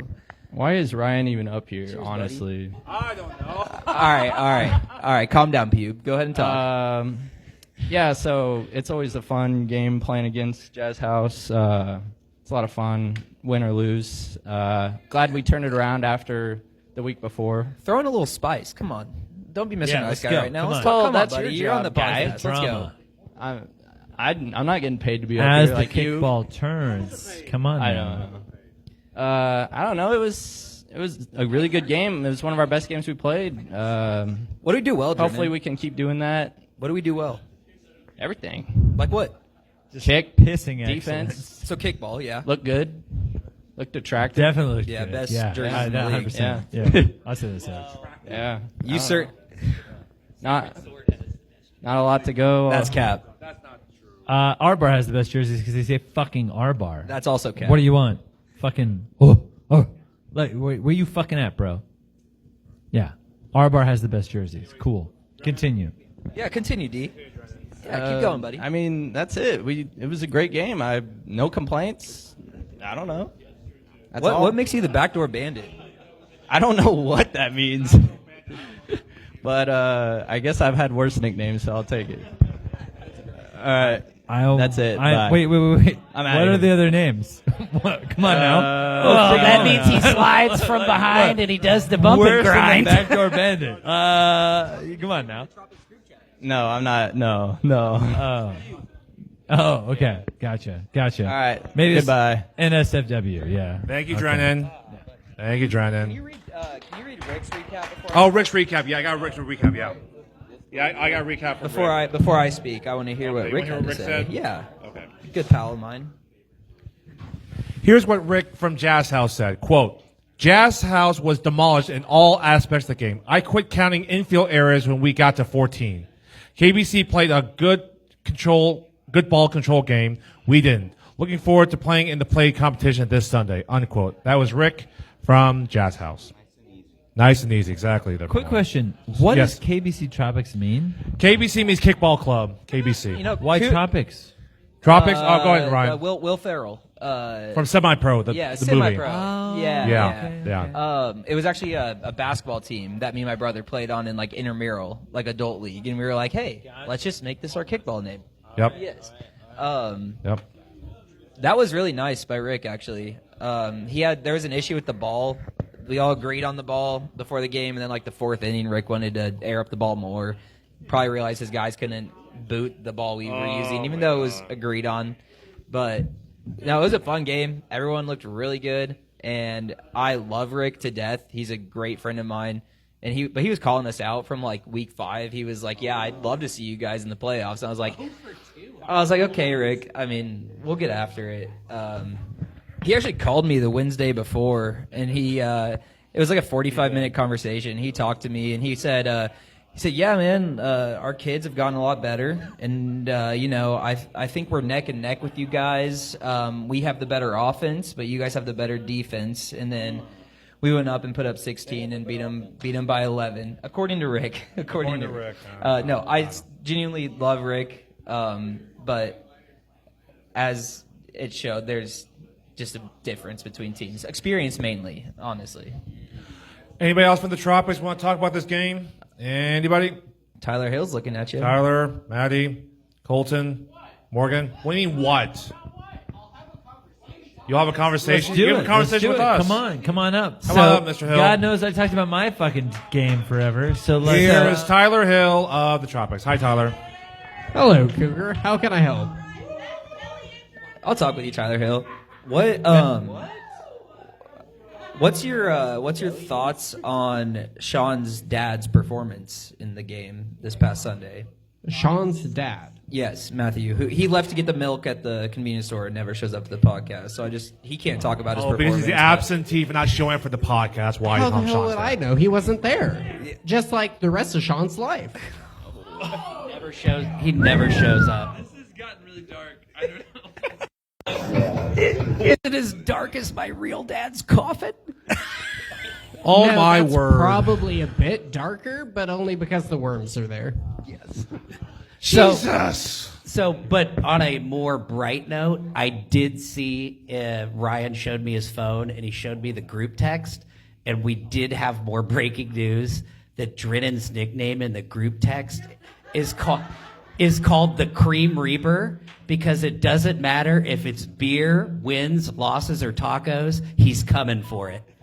Oh, yeah. You cannot stop that man from coming. It's ridiculous. We go to practice, coming. Game, coming. Ridiculous. Ryan Pinger rub and tug? Coming. No Diddy. Well, now that Cougar is thoroughly unimpressed, I think we're going to go to YSC 7 at 5 p.m. Oh, boy. Cougar's getting ready to hit the table. Lawrence Shirt Factory pressed and folded Empire like a thrift store donation bin, 16-6. The notes on this game: Empire, NK injury in top of the first, Adam MVP offense. I got a recap from Brant, one of the few, of course, Lawrence Public School teachers going back to school tomorrow. So good luck. Here's what he said. Quote, going to the game, we've been outscored by Lawrence Shirt Factory in the last 2 or 3 years, 59-1. Jesus. To my knowledge, I don't think they started the game with their traditional defense, but Shirt Factory got annoyed with us enough halfway through the game and changed that. Kind of blew the game open after that. We played 3 of the top 11 seeds this year and got ruled by one of them. Can't wait to for Sunday against JB's and what should be a fun matchup against a team loaded with rock-solid humans, unquote. That was from Brant from Empire. That's all I got. Lawrence Short Factory, we're more than great shirts. That was nice. Right? That's a really nice jingle. I like it. Yeah. So they should use that. I'm here all day. They should charge you for using that jingle. Look, I'm here. I need here? extra money. Wow. Okay. But I got nothing Childcare from is expensive. You're expensive? Just like Ryan's expensive too, yeah. Apparently. I don't know. But I got nothing from Shirt Factory, so that's all I got. Everything, Eric, on both money. Was that all that anybody here? That's it? What's going on? That was it. Yep. And finally, wrapping out playoffs round 1, YSC 4 at 8 p.m. Rick's Rollers never gave up and eventually put JB's down 10-2. Take it away, Malloy. So my recap's going to be long. Let's do it. Let's do it. Full fucking story. A little positive and then a little crash out. So JB's, I love playing them. We came in this game with 9 players. So we had 2 girls. We had to take a mandatory out on our kicking lineup. So I had to cook up some things to make us successful throughout the lineup with those adversities coming on Sunday. I think the team still played great. The defense played phenomenal. Our girls played good. Abby and Jock, we got a lot of outs at 2. The top 3 got on, me, Farai, George, so that helped our offense. Shout out Farai. Some of y'all may have seen him run across the field, but we're not going to talk about that. He's funny. He never though. does that. No, It's not fine. right. It's fine. He showed out. Coming to the game, I wasn't really familiar with JB's game. I had to watch like a lot of film just to get familiar with what they like to do. They kicked a lot, so I kind of knew that. I feel like if they bunted more, they could have scored more, could have got on. But because they kicked so much, we were able to get opportunities in the outfield to catch balls and innings. Still think we left a lot on the table. We could have done better with our 4-hole. When we got me, Jordan, and Farai on, if I'm at 3, I'm scoring, and George should be able to score from 2, tagging up and getting home. So those are things we got to clean up. I think our third baseman did great, Taylor. He played phenomenal, had some great catches. He was just posed. He looked super comfortable there. So I was glad that he was able to stand out there. I've kind of orchestrated the defense to use me as a way to take up space. If I want to play pitcher one game because the team likes to bunt, I'll do that. If I want to play 3, I'll do that. I'll play a little bit of outfield and shortstop this year, and a little bit of catcher. So just kind of just playing everywhere, trying to take up space and take away opportunities for the other team's offense. Other than that, I'm super proud of the team for the product on Sunday. Yeah. I ref that game, between you folks and JB's Cal Fusion, and I know you're playing with 9. It makes it, harder, and all that. But it took you a little while to register some runs there. It was like, 2-1 and then 4-1 in the middle of the game before you really started to pull away. Yeah, so I told the team, like, in playoffs, and even an experience for me playing other sports, in the playoffs, you have to stay mentally grounded. If you're a high offense coming to the playoffs, if you're not scoring a lot of points coming into the playoff game, that's normal because this is playoffs. You know what I'm saying? Yeah. Running faster, kicking harder, throwing, you know what I'm saying? So stay grounded, and if we are the team to open up the game with points, we'll be that team. If it's them, we'll still respond, but you got to stay grounded. So I wasn't really worried. JB's, they ain't no punk. You know what I'm saying? They're not going to let us come in there and just do whatever the fuck we want to do. I didn't come in there to run rule them or embarrass them. I just came in there to win the game. So really wasn't too nervous that we weren't scoring. They played some great defense. I think their leadoff ended up scoring because they kicked first. So they obviously drew first blood. But, yeah, just staying grounded through the playoffs is the key for sure.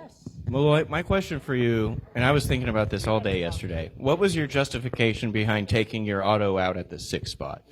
So I was talking to a couple people. They said we should have took it at the 9. My thinking was we wanted to score our 1 through 3 and then eat in the middle where that out was. So I want to score at least 1, 2, and 3, and then we'll eat that at the middle because 6, 7, 8, and 9 will be able to score as well because I have speed. That was my thinking. Yeah. The thing that I couldn't stop thinking about is why would you want to take it anywhere other than at the very end of your lineup? Right, which is something I thought about after I talked to other people. But my justification was it was just trying to score in those top innings because that's what we're supposed to do if we didn't have a mandatory out is to score at the top 3. Like, we're supposed to do that regardless. So score there, eat it in the middle, and then score at the wraparound, 8 and 9. So that was just my idea. Yeah. Makes sense. Yeah. Makes Will sense. you be like you'll have everybody next week? Yeah, or you'll have Yes, we'll have everybody next week. We just may do. One of our girls had a work vacation, and then the other one she was out of town as well. So There was no injury. I thought it was an injury, and we marquee matchup. Was Katie did have her injury. Oh, yeah. okay. She okay? Yeah, she's fine. Okay. He just asked me if I have our full team next week. Oh, okay. So okay. So for the other part, this Cougar one's just going to be long. disassociated for 3 minutes. It happens. It's pretty frequent sometimes. So after the game, after I got done celebrating with my teammates and just kind of sitting there, one of my friends who was sitting in the stands was telling me that a few individuals was just bashing the Rollers and like talking shit about us and me the entire game. So this is what I want to say. Any captain in the league understands that if you lose your second best player, your roster's going to look entirely different. That's a big talent hit. You know what I'm saying? If the captain doesn't know what they're doing and doesn't know how to optimize the remaining talent, you might not even win a game with that talent just leaving. So I knew that after Chancellor, obviously I was going to have to get more out of what I had. And I think we've been doing that. Any wins that we got this year, we've earned. Any losses that we got this year, we've earned as well. We probably didn't play good enough to win. People just don't understand how hard it is to just like play the best game you can as a player just for your team to have a chance to win. Like, it's super hard to play 10 weeks just for you to have a chance. So those individuals. Again. We good? No, we're good. We're good. Okay. Yeah. keep going. To those individuals, I would say they are blessed to play with all-stars along them, because when you're like by yourself, and my teammates know this, like I am such a competitor, like sometimes it just feels like I'm out there by myself, but it's not their fault. It's just my mindset is to win, you know? But when you're surrounded by good teammates, it's good for you to look good. It's easy to hide. It's easy to put some of the burden on other people because you're not making all those plays. You're not giving 110%. It's being 110% is being spread by everybody else on the field.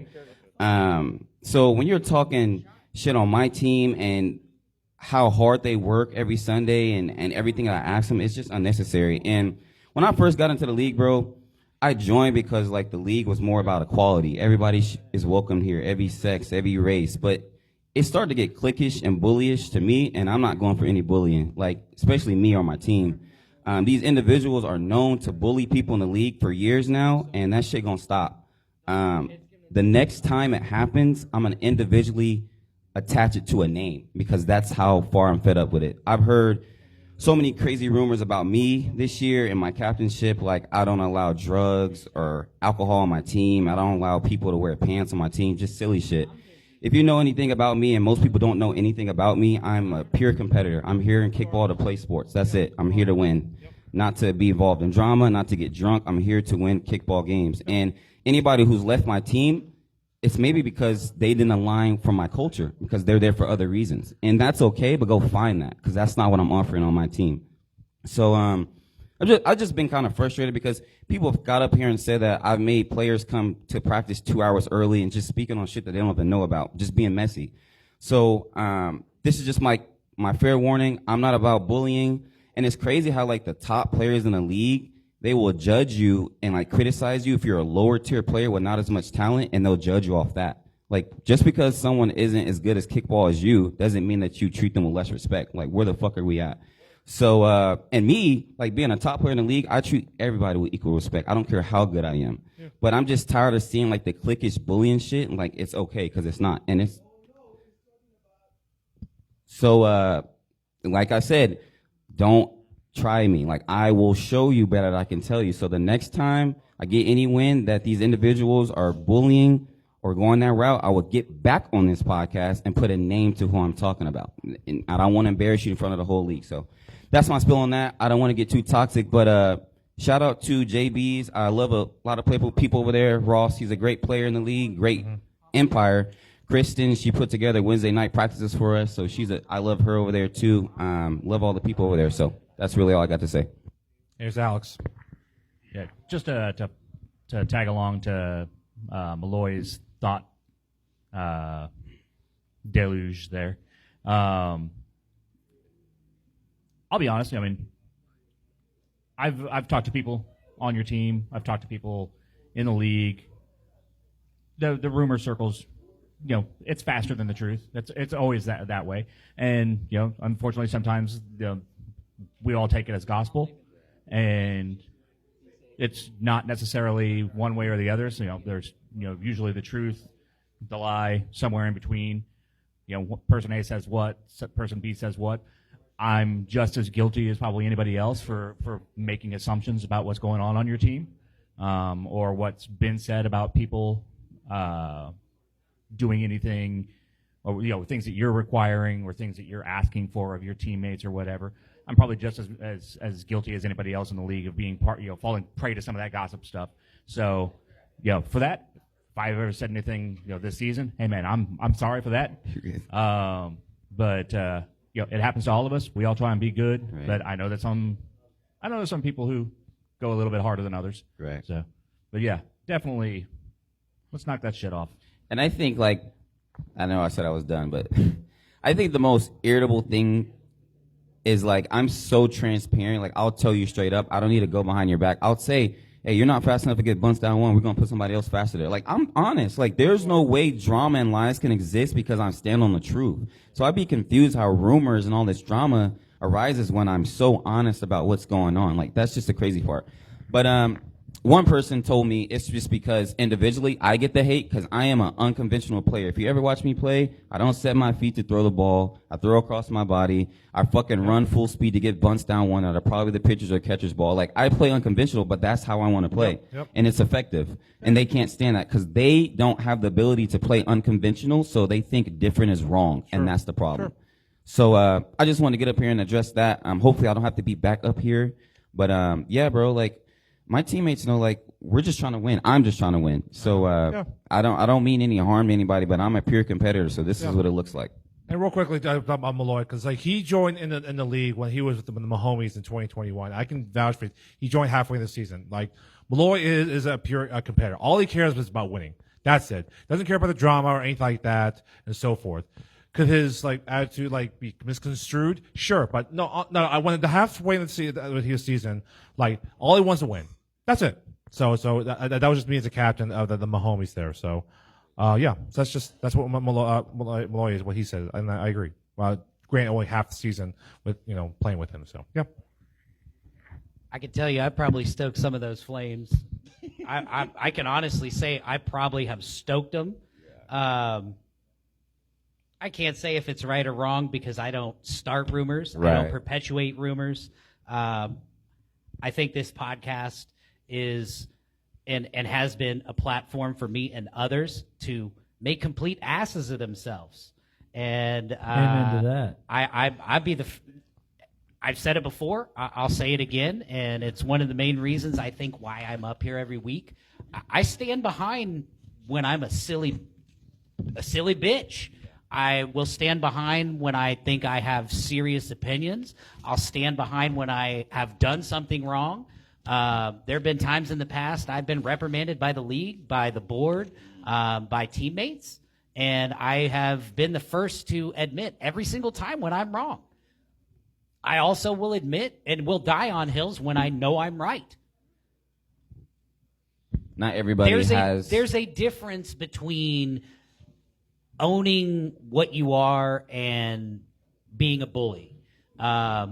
Sometimes reputations are hard and well earned. Other times they are tacked on to you unbeknownst and unwillingly.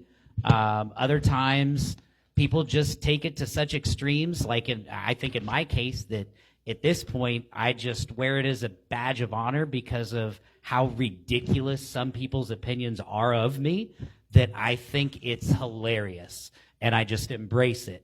Because no matter what, I think at this point, 12 years into the league, you really either do love me or hate me. And that doesn't bother me anymore, just because the league is so big that I could walk through a crowd and I know that 50% of you would not notice me, and 50% of you are going to look at me, and 25% of those 50% are going to go, man, fuck that guy. And it doesn't bother me. I'm 40 years old. If you think that of me, man, there's something wrong with you. Well, the only thing I'd say about that is, like, we're all playing this game. We all have this little community of people. Yeah. And I would say, however worked up everybody gets about this game in the summer, I feel like when I see any of you, like, in the outside fall, of the game, like, or as soon as the game's I'm over, excited to see you. And like, what I would just encourage everybody, like, however salty you get about anything that happens over the summer, just like remember, like, leave it on the field. This is a community of people that leave we're it on all the field. a part of, and it's really good. And please try to not be rude to each other, and to be sure, I cannot promise you I'm not going to yell at you while you're reffing. But yeah, I will say, like, after the fact, like, it's so good to see all of you, and like, let's all be kind to each other, and let's all support each other. Like, 100%. we all support the same community. We all support the same charities. Like, we all like the same games. So and that's what it's about at the end of the day is we're all here playing for charity. There's still 4 trophies on the line. Yep. We're all here to win. I'm here to win. Ryan's here to win. We're all incredibly aware that our bar has the best wings in Lawrence, Kansas. We're all here to win in some aspect of the game. Kind of shading back in the times where I've been reprimanded. Right. The second in those games that those reprimands have come from, the second the game was over, the person I have yelled at, the person that's yelled at me, we have dapped it up. We have taken shots. We have drank. As soon as the game is over, those people and I are the best of friends off the field. Leave it on the field. Like, you don't have to like anyone off the field, but your animosity should stay on the field. Like, I say silly shit 3 years down the road about R-Bar, about forfeiting a game or it being too hot. You guys come back and say silly shit to me. There's no, like, we just went on and played a game that, in my opinion, chaos was the most fun game that I played in all year. We have fantasy EPL drafts here on Thursday. On Thursday. Right. Like, yeah, it's all good. Sean. There are things that happen, like, take that animosity and maybe learn about the other person. Like, instead of hating them, like, oh, I don't like this person. Like, find out about them. Maybe that person you don't like is because you see a lot of yourself in them. And maybe you don't like yourself. I don't know. That's happened to me. I just want you to know I love myself. Can I? You said it. Yeah. You said when you talked about accountability for what you do and not blaming others. So, quick story. Not when I first came in the league. When I played for Post House, most people know this, I quit. So when I played for Post House, I think my first 4 games as a leadoff, I probably got on twice. So Simon was giving me so much grace at that level, right? Because I came in from the Mahomies. Yeah. So this was my first swing at, a top 4 team. Wasn't getting on. And like for a long time, I was like mad at Simon. And Simon had did some shit, but he was being a coach at that moment. He's like, hey, Nick's going to be the leadoff and you're not going to be leadoff. You know what I'm saying? And like, when you're like a cocky motherfucker, you act like you know what you're doing, like I was back then. It's like, well, he doesn't know what the fuck he's talking about. When you go look at the score sheets, bro, I was not getting on in big games.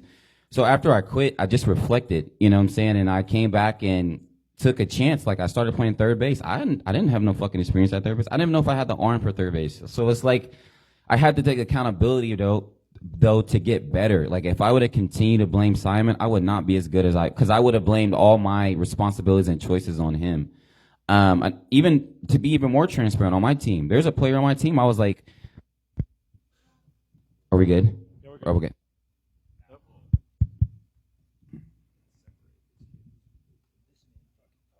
Lawrence Short Factory, Hello. we're more than great shirts. I know the listeners are like, what the fuck? No, they can still hear you. Oh, shit. They can still hear you. It's just the speaker. So. No, we're good. We're good? Yeah. Nope. Hello, testing. The R-Bar wing is the greatest fucking wing you've ever had in your fucking life. Thank you. Can we hear that? Yeah.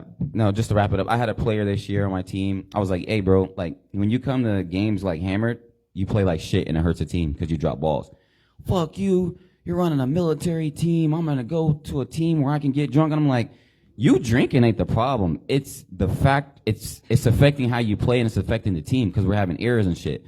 So it's like, no accountability don't mean to villainize the captain. You know what I'm saying? Don't villainize me because I'm holding you accountable. So accountability is everything, folks. Even out of kickball, these are character development things you can use in your real life to get better as being a human. So let's end the spill there because I know we got to get to next week. But I think that was a great talk from all of us to just highlight some things. So Be kind to each other. Be kind to yourself. ELE, baby.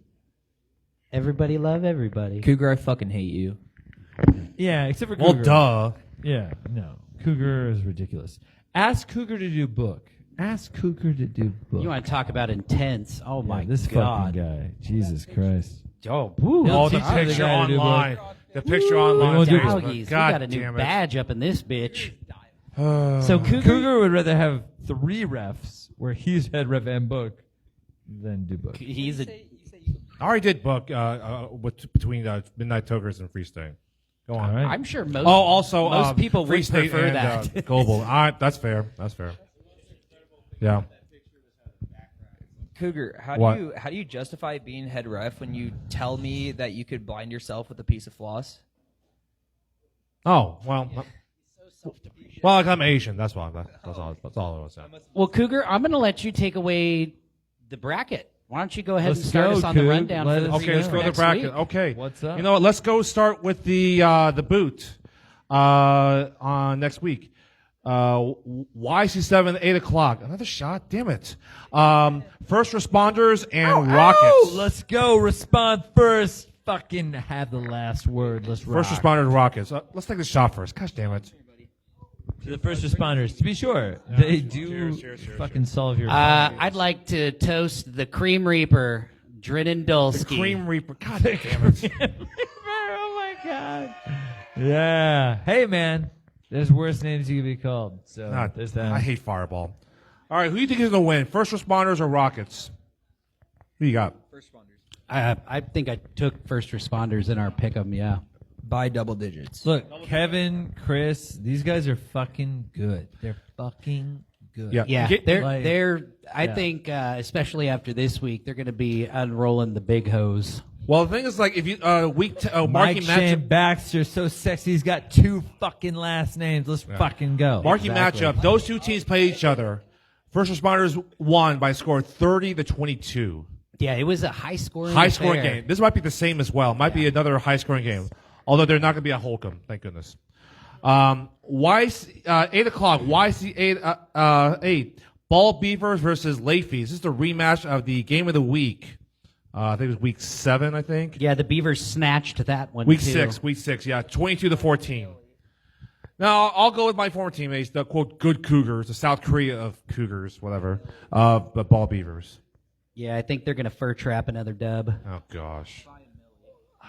You know, I mean, like, I mean, I late have fees no have looked idea. pretty I good have here no lately, idea, but like I- somebody has to say, hey, late fees. Late fees have been good to us. Late fees have been good to the our Parham patio kickball team, and so maybe late fees. So. I would pick late fees, but I've spent 2 weeks crying myself to sleep after Robin was yelling at me. Okay, well, there's that. Yeah, I'm still sad. All right. Yeah. Both teams are great. Love them. Yeah. Next game, we're going to the plate side, 6:30 p.m. YC Field number 2. The Gators versus Harpies. Harpies, let's fucking go. Is that an actual Harpies call? I mean, like it's like a bird human, right? Like They, it's well, like, they I mean, it's evil a bird of sirens, prey. It is a bird right? of prey. That's true. Yeah, evil or sirens. do they sing like? Is it like a human head? So they sing like, "Let it go, let it go." Are they like? I don't think Harpies are Elsa. They're from the Frozen. above ground things from the Harry Potter movies. I wouldn't know. Maybe. That's right. That could I've be never right. watched a That Harry could be Potter right. movie. Yeah. Oh, I You've just, not seen Harry fucking Potter? you're not not my missing. thing. You're not missing much. Not your thing. Not my oh thing. my god. Yeah. Fucking It's Not not my uncultured wheelhouse swine. either, but I've seen I it. want everyone else to listen to this fucking podcast to know. Yes. These people do not represent all of North Moving America. on. Who do you have? I have Harpies winning this game. Oh, yeah. I have Harpies. Yeah. Thank you Let's for the go, Harpies call. Stace. All right. Let's I go. mean, this side of the bracket tanked for me because Alex went out and put an ass whooping out. So, Yeah, I and know, I've no got to kidding. flip the script. Yeah, and I go have flipped the Harpies. script. Yeah, exactly. all 6:30 good. p.m. All good. YC Field number 1. Soda Jerks versus Cork Suckers. Man, I think this is a rematch, right? It's a rematch, Yeah, yes. 'cause this was a pick'em, and this I would have picked been the week Cork, 5. and Jerks Cork won this, Suckers or- edged Soda yeah. Jerks by a score of 9-8. Week 5. Jerks have Yes. been having a rough go. They have been. They just need to get loose, see good old Ryan Pendry, get that rub and tug in. Oh my gosh, leave them alone. I am too expensive for anybody in this league, so let that be known. All I know How do is you I'll make be- money, Ryan? Not by giving rub and tugs. Do you, Okay, you there do you go. Swedish Stone? Yeah. Oh, buddy, I'll be coming to see you. It's Call me the Cream Reaper. 75 for a 60-minute, 125 for a 90. Come see me, Massage Envy. There you go. Go see Ryan at Massage That's Envy. what I call a plug. Oh Jesus. Cork Suckers, Soda Jerks. Who y'all got? That's a really tough. That's a I really got tough I got call. Cork. Yeah, I got Cork I in got the Cork. rematch. It's been a tough season for Soda Jerks. Really tough season of Soda Jerks. Yeah, you know they got big legs though. Derek kicks very well. So I don't know. I do want a I happy can't call it game either way, recap but I from would say Derek. like don't be surprised. Don't be surprised. Don't be if Soda surprised. Jerks show Like I up. said, it's only 9-8 loss by Soda Jerks. Cork Suckers week 5. So you're And right. Cork don't be- Suckers are very good. Cork Yeah. Suckers are very good. But only 9-8 I lo- just- not- let's yeah. not count them out. Yeah. Next game, 6:30 p.m. YC Field number 6. The Ringers versus Woost. This is a rematch as well, right? It is not a rematch. No? No, sir. Yeah, it is. No, where is it? Woost versus Ringers. I'm looking. All right, we got. Where is it? No, it is. I'm sorry. I apologize. Let's go. I apologize. Week 5, 12-3. Woost beat Woost. Yeah. Woost beat Ringers. Woost beat 12-3. Game shots. Woost won 12-3. Hey, face to face. All right, here's Jeff from Woost, and here's Brooks from Ringers. Go. Oh yeah, here we go. We're both face off. Woos got real lucky this week that this game wasn't on Holcomb. I'm going to say that right now. Face off right now. Get closer. Now kiss.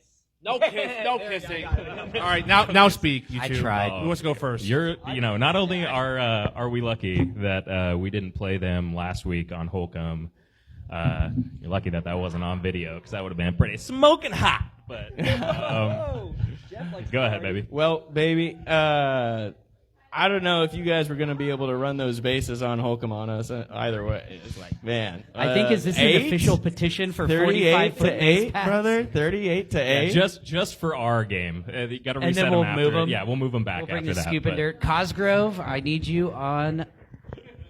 I have a request. Hey, let's see what this game looks like with no wind, baby. Let's see it. So, It's true. so you know how Harpies and Arbar get each other for every single game of the week? Yeah. Every game of the week.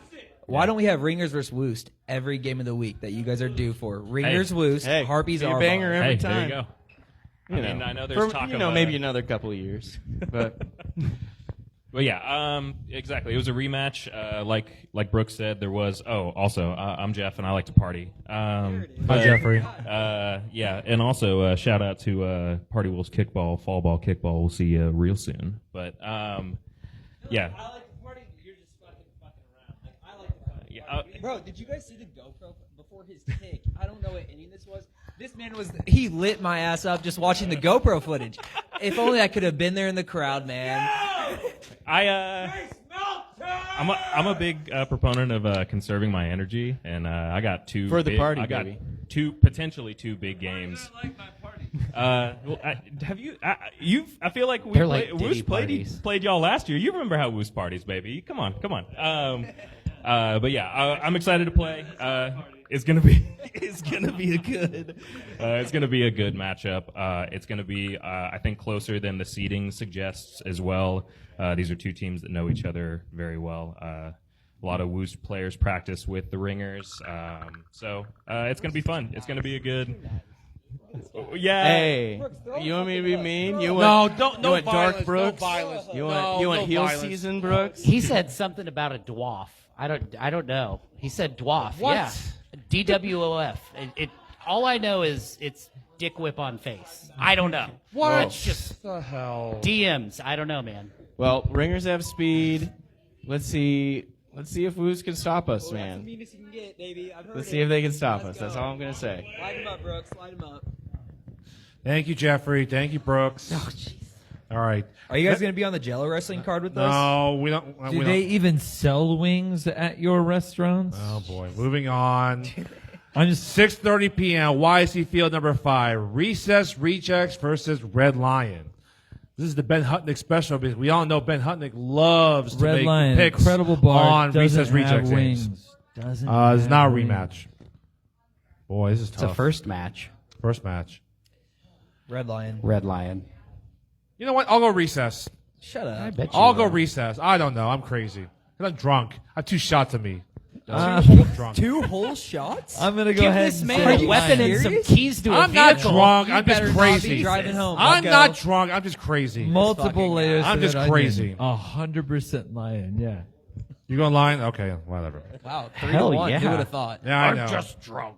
Yeah, I'm just drunk. Yeah, I'm. whole First of all, shots? Cougar's a minority. What a shot. Look, Whatever. no disrespect, rejects, but like the way that Cougar said that, I was like, yeah, we have to say. There's the curse. There's no such Kiss thing of as a death. Cougar curse. Will you stop it, everyone?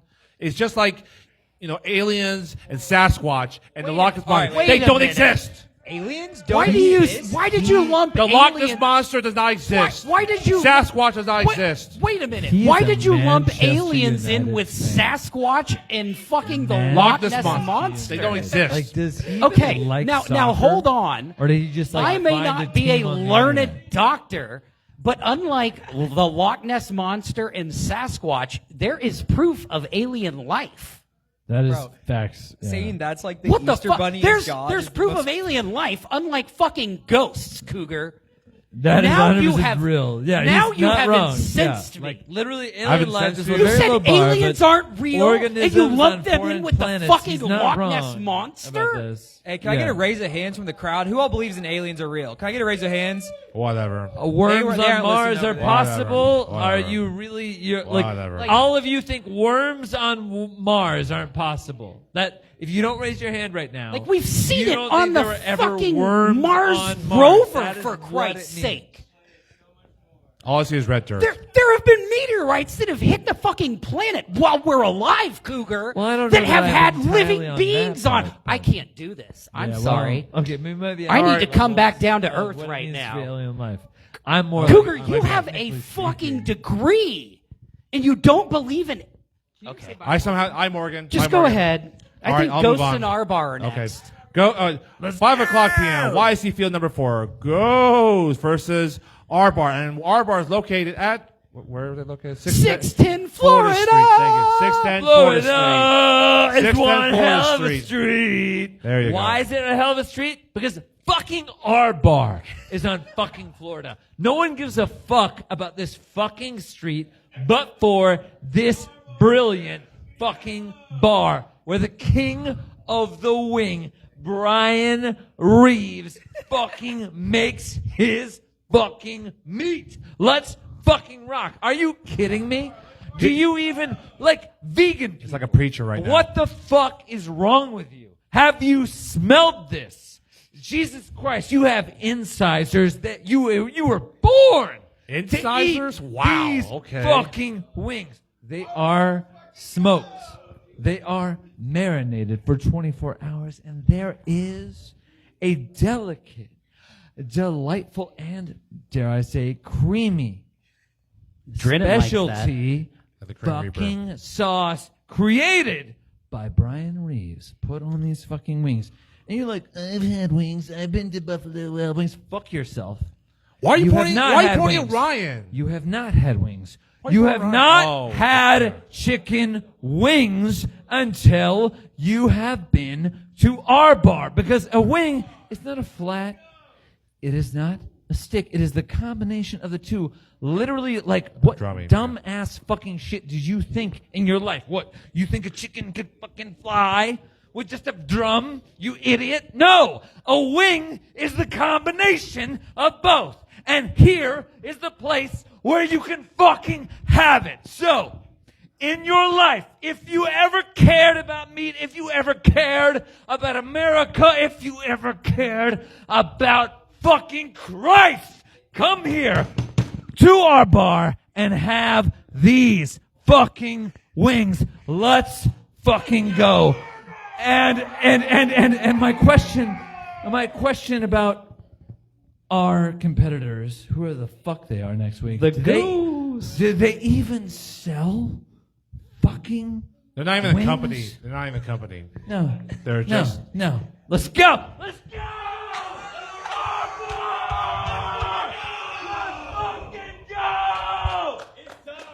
So we all know who Mr. Webb's gonna pick. Ghost or R Bar? Who's gonna win? I'm guessing R Bar because they have wings and Ghost does not. That's why I made that That's pick. fucking That's right. why. Ghosts aren't even fucking real. There you go. Sean, Chickens Ryan, are real. who you got? Chickens are real. Wings are real. Fucking wings are real. Ghosts aren't fucking real. Let's fucking go. Okay. I think we're all going War Bar. Okay, moving on. 5 o'clock p.m. YC Field number 3. LFK Rays versus Screamers. Is this a replay? Is this a rematch? Screamers won week 8 by a score of 15-13. 15-13. I don't think it's going to be that close this time. You think Screamers going to win? Oh, yeah. Yeah? Oh, I think they're going to Stevie Nicks it, and it's going to be a landslide. What? Yeah, go ahead, Brooks, from Ringers. I reffed round 1 Screamers Rays, and Rays kicked remarkably well in the game. It looked like it was going to be a Screamers runaway, but then Rays kept right back in it. Yeah. And It ended up being close, like a 2-run game. I see. So I wouldn't be surprised if this is a close game. I think Again. Shipley's back now, though. No, Shipley's been back for a while. Yeah. So Cougar David's just wrong. is always confused with who's back and not. Yeah. So you're. I'm always confused. So your Brooks Robertson pick for this game is Screamers. No. Thank you, Brooks. You know what? I'll go Screamers as well. Let's Screamers win.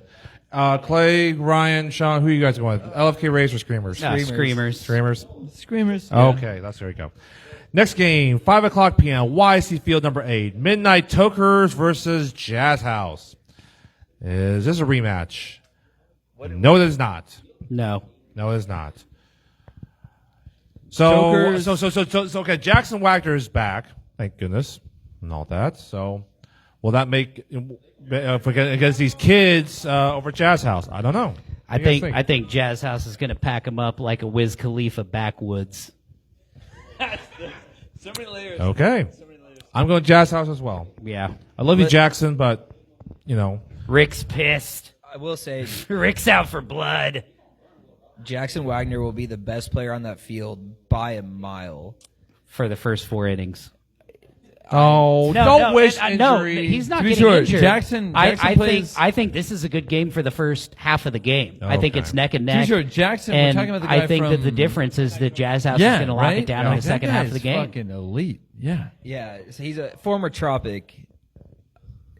Cougar kicked him off too. I did not kick him off. Leave me alone. Oh, Cougar. God. No, I did not. He was like, Shut no, I'd up. rather have Matt Pendry. I did not kick off Jackson Wagner. Stop making lies. Quit it. I'd rather have Matt Pendry. Ooh. You call him dad when you talk about him. Oh, I'm sorry. Leave Matthew alone, Sean. Cougar just behaves like every Manchester United manager. Let's just piss off every good player. We have. Oh, Yeah. Man United sucks. I've known that for a while. I know. Ask Sean. Why do you continue I to? shit on if Man I United were all the you, time. I wouldn't even watch soccer. It's disgusting. No, I still love soccer. That's I think okay. if Jazz House keeps going to Jackson, then Tokers win. I think Jazz House is a more complete team. So I would agree. I gotta say, like, we played Tokers, and Tokers, like, they were fucking good. They were really fucking good. I'm gonna say Tokers. We You haven't don't played Tokers? Jazz House Okay. yet. So yeah, Tokers. You know what, Clay? They were- You've inspired me all night. I'm going Tokers with you, brother. Fucking let's go. Let's Come go. on, let's fucking go. Like there were multiple kickers on Tokers that rocked our. They got leg honestly, talent. the only other time this season that our outfielders, who are very good, got their shit kicked in was the Tokers. It was you all and the Tokers. They got leg talent. Yeah. They do have leg talent. Yeah. No one wants to say WOG. Have you ever thought? It sounds like a fucking STD. Good. Ugh. Good. I won't say that name. Look, wear fucking condoms. Good. Jesus fucking Christ. The year's 2025. What the fuck are we doing? No, don't wear condoms. That way, eventually, like, we're all the same. We all have herpes? Yeah. Like what? Fuck it. Cougar wants kids. He said that many No, I times. don't. I don't want kids. I don't want biological kids. No, I don't. Do you want herpes? Did he say I don't want? I don't want biracial- biological kids. Oh, Jesus biological Christ! kids. I was about to Oh. shred you, Cougar. I don't want any kids. Stop it. Leave me alone. As far Moving as I'm on. aware, you already have biological 5 kids. o'clock p.m. YC Field number 7. Empire versus JB's Cali Fusion. This is a replay. That's kind of No, a interesting rematch. game. No, it is not. No, You don't think so? Empire What's that? JB. What? It's not. Oh, it's not a rematch. Not a rematch. Not a No, it's rematch. No. No. no. Malloy. Malloy. Can Empire beat JB's?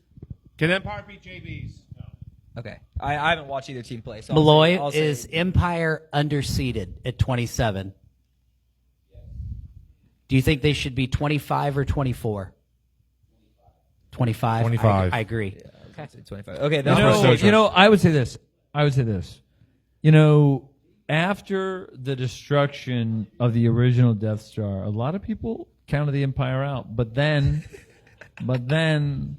they were all just hanging out on Hoth, fucking around with fucking ice creatures, and then the Empire struck back. Well, I will tell you this, though.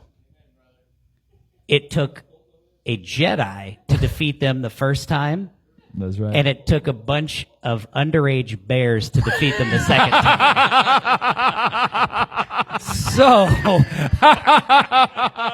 That's a strong argument. I'm gonna hedge my bets on JB's. JB's just Salad Fusion. because Yeah. they've got some banger ass tacos. Yeah. Yeah. So I've been told. Okay, that's Yeah. fair. That's fair. I love Right, you, Brant, JB, but yeah, those little bears are JB's.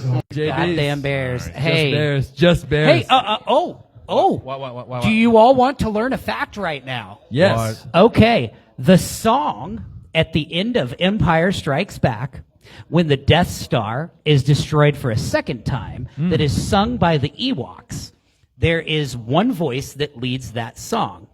That is John Williams' son, who is singing that song. No shit.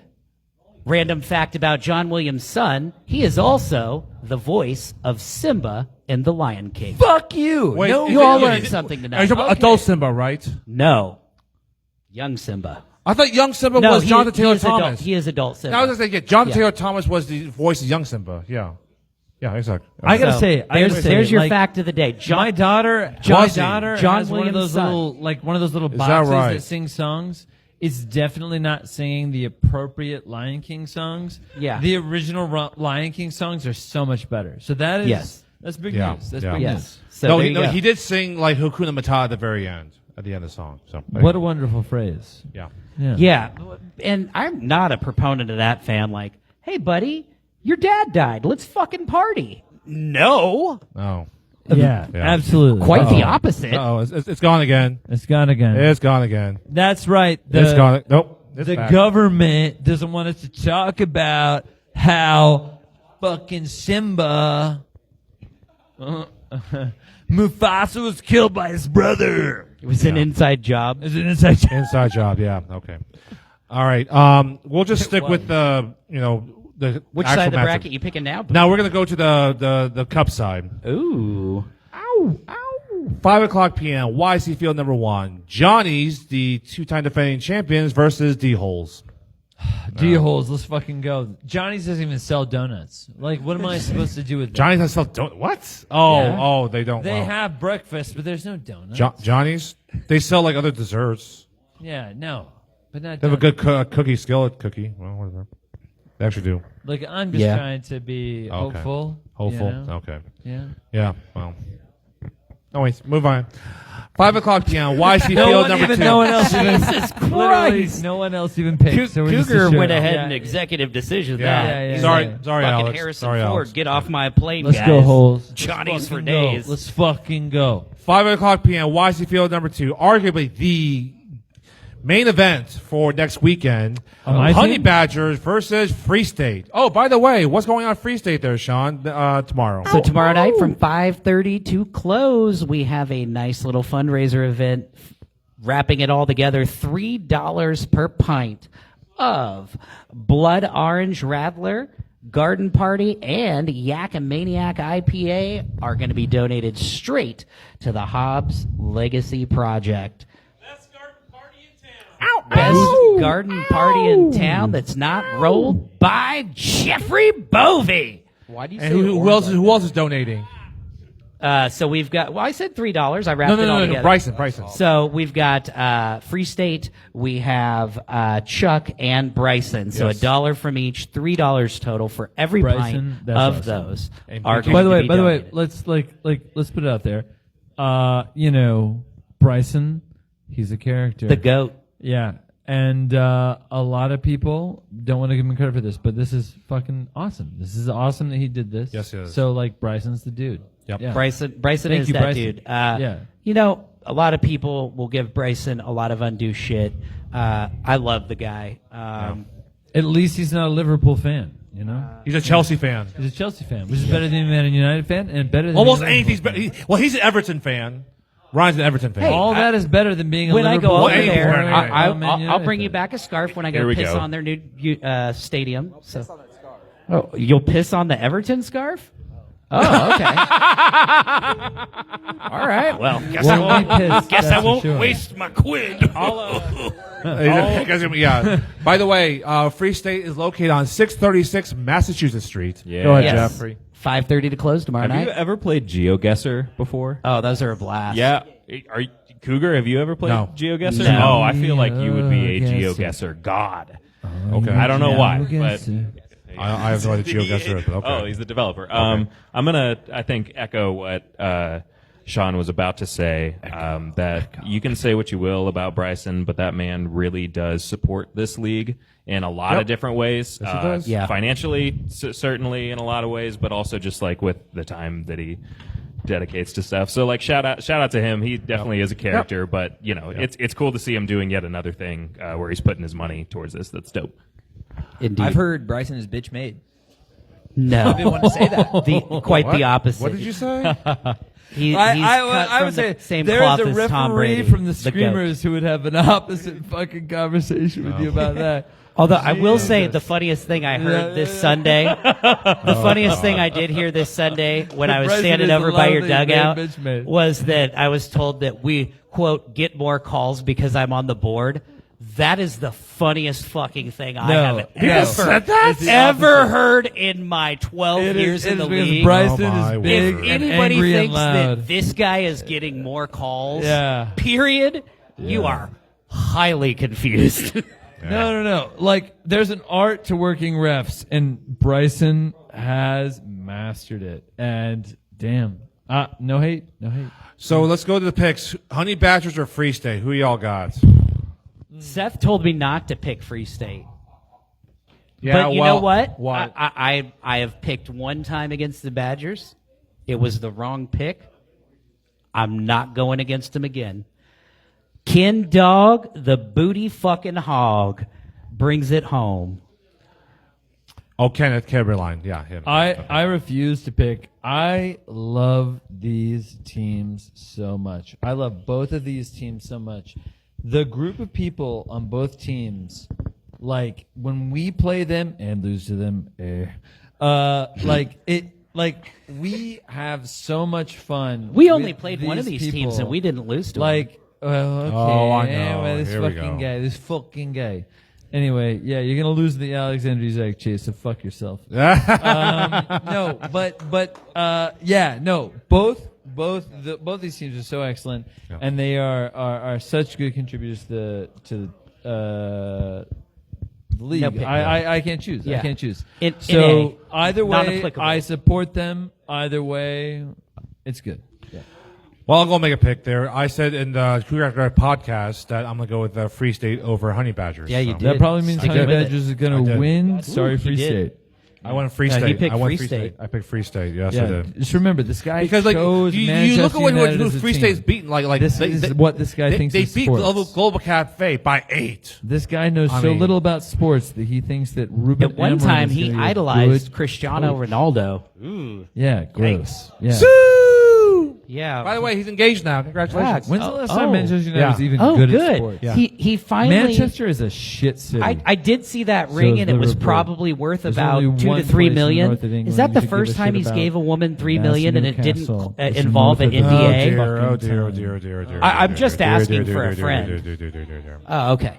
Anyways, Who, Ryan? Who you picking? Well, this is what the first big game for Honey Badgers since they lost to Topog. So I don't really know what Honey Badgers, what Kenny specifically. I don't know what his health is like, but I think Kenny's gonna have that team ready. So I'll probably go with Honey Badgers. Honey on this Badgers? one. Okay. Kenny's the fucking man. I fucking okay. love Kenny. But I love Seth too. This is the problem. they're both the This, best. this is the main event for this Sunday, I think.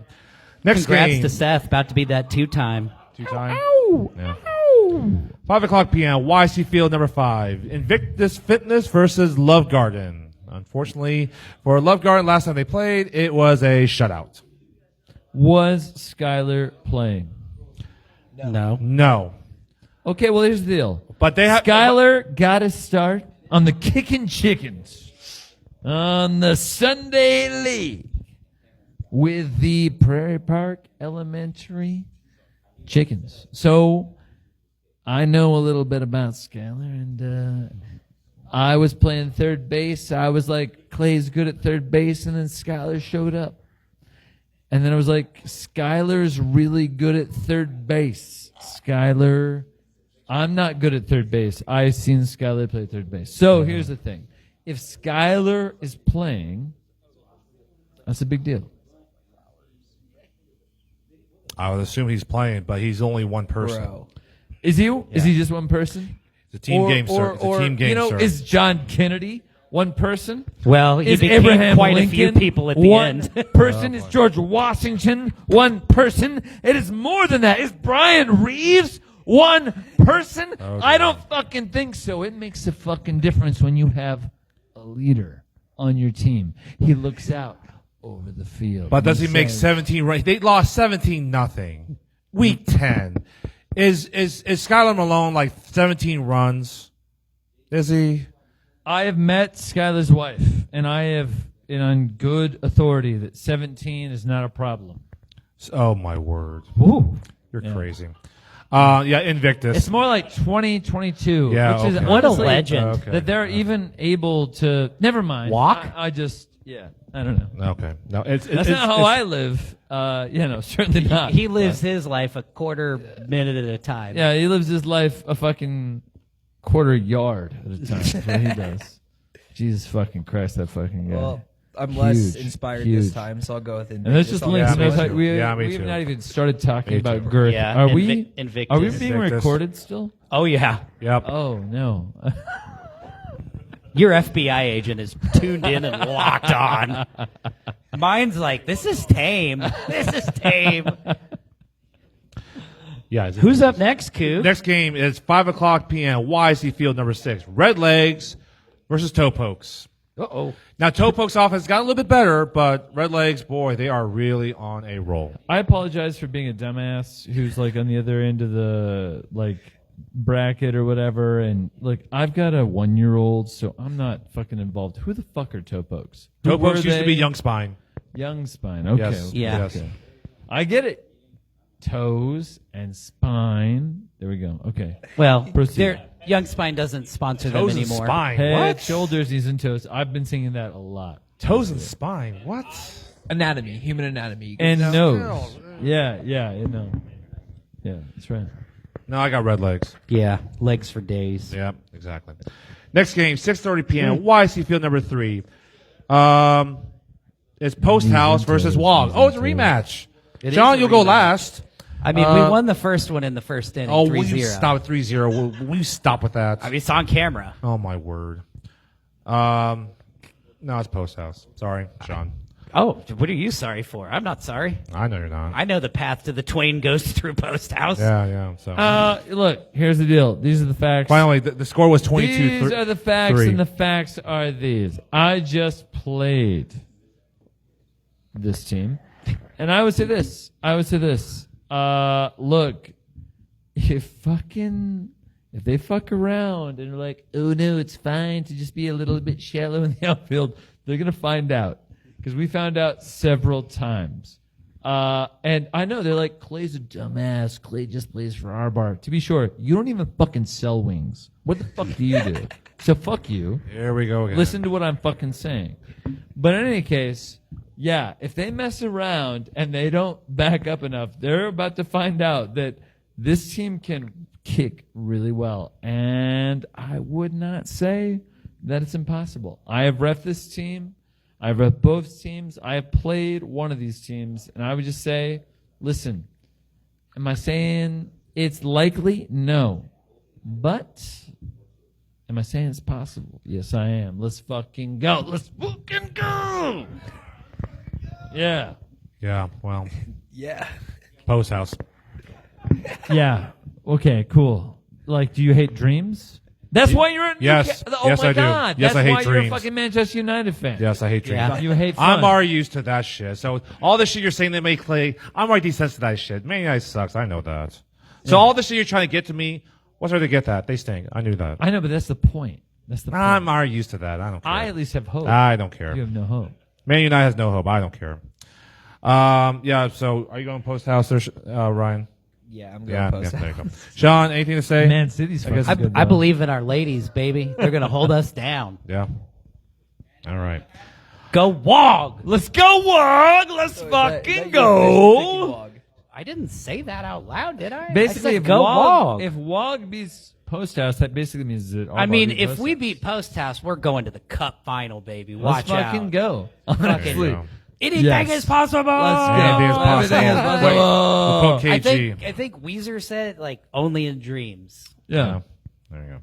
That's Six- where 6:30 p.m. YC Field number 4. JDE Shift versus Sacred Sword. This No, is a rematch. no, that is not who's playing. is a It is John good Denver fucking Experience. game. Oh, Don't- John Denver Experience. Don't Sorry. drink Shift. Sorry, don't drink Shift. John Denver Shift Experience. causes drunk driving accidents. What? That's what I heard. Oh my word. That's Okay. word on the John street. Denver Experience versus Sacred Sword. So They- I they literally dropped their sponsor. I I don't literally know what happened. Reffed, I reffed this game. I reffed I've been this told game. just to You shit reffed on this Shift. game. I reffed this game What happened, earlier in the Blake? season, Yes. and look. Oh, they went out of business. Sacred Sword There we go. started out like Yeah. it looked like they were Their going to be check did control. not JDE cash. came back and covered, but damn, both teams are really fucking good. That's a very good game. Yeah, they better stay Sacred Bunt. I have no idea. if they Honestly, don't what do you stay all think? Sacred I Bunt, have no they're idea. not. JDE won last time, but I would not rule it out. 20-17, I would not yeah. rule it out. Fucking Sacred Sword is really good. Like those kids They are are. fast and young and Yeah. fast and young. Flame on. Flame on. I'm going John Denver Experience. That's what I'm going with. Anyone? Cosign. Cosign. Ryan. I don't know. Man. I'm afraid JDE gave all their juice in one inning versus the KBC Tropics. So I'm gonna go Sacred on this one. I'm gonna go Sacred. They were fucking practicing. They were practicing when I was leaving the field the other day. So I'm gonna say Sacred Sword because That's not nice. The they- Screamers tried. Yeah, Don't they're say fucking, that. No, they're on it, dude. Like they fucking care. They fucking care. They're on it. Yeah. I don't. Was JDE practicing at 8 p.m. the other day? I don't fucking think so. So let's fucking rock. Let's fucking go, Sacred Sword. I'm with you, baby. Let's Okay. go, Sword. 6:30 p.m. YC Field number 7. Global Cafe versus the KBC Tropics. Oh, number Ryan three. Number will go three, last. Global Cafe. That's right. Ryan will go last. All I gotta say is both teams play hard. That's all I gotta say. What? Both teams play hard. Hell yeah. I've heard that if Global Cafe does not win this, that What? Clint will personally burn the league to the ground. Okay. I'm just putting out. Okay. Chance, you want to say something about Global Cafe? No? Okay. I tried. I have it on good authority that you do indeed want to say something. Yeah, come on. Say something. Let's bring it up. Bring it up. You can- Let's go. Oh, here we go. You can literally just say something. You could say anything, baby. Here's Chance Wilkerson of Global Cafe. Hi, Chance. I like this kid. Look at him. I just want to Hi, say Chance. that we're taking no games light, but I've had like 3 Tropics tell me to run rule in this game. So I just want to say that. I also want to say Ryan gives the best rub and tugs in the whole league. Thank you, Chance. There we go. So wait, I'm understanding like the Tropics are believing that they're gonna. Well, sorry, they think they're gonna run rule you. Is that what I'm understanding? They're asking them to run rule us. Sorry, You're asking them to run rule you? I am not. I want Reese you- did? I understand. Oh, it must have been Matt. Oh, leave Matthew alone. Leave him alone. I want you to pretend that I've been drinking for 5 hours and that I don't understand That's what the fuck not you're hard to talking about. pretend. I would What say are you I have saying? it on good authority that some players on Tropics Wanna want lay the down. game to be over early, so then we can be healthy and have energy For your Twain for round. a potential Twain run. Do I agree with this theory? Absolutely not. I just don't Oh, like man. the idea of laying down. We're not WOG. We don't decide we're going to lay down against other teams. But that's just me. Sean, were you laying down against us? You did a very bad job. Oh, boy. Oh, dear. I gotta say, honestly, all the versions of laying down, that was not what I thought that we should look for. No. Don't be throwing shade, Ryan. If I remember, your co-captain Bryson in your marquee matchup against Jazz House yelled at your team. We're not KBC Tropics, so That's right. He I'll did. get you back on that one. That's more aimed at. I Bryson. know. You're Who do I you're think gonna win like this game? We'll talk about that. I think you're gonna Global Cafe overrun wins third this game. base and That's run right. into us. That's Rah! right. Be mad. Is that it about the match of the Ryan? I just said Global Cafe is good. Oh, okay, there you go. Next game, 6:30 p.m. YC Field number 8.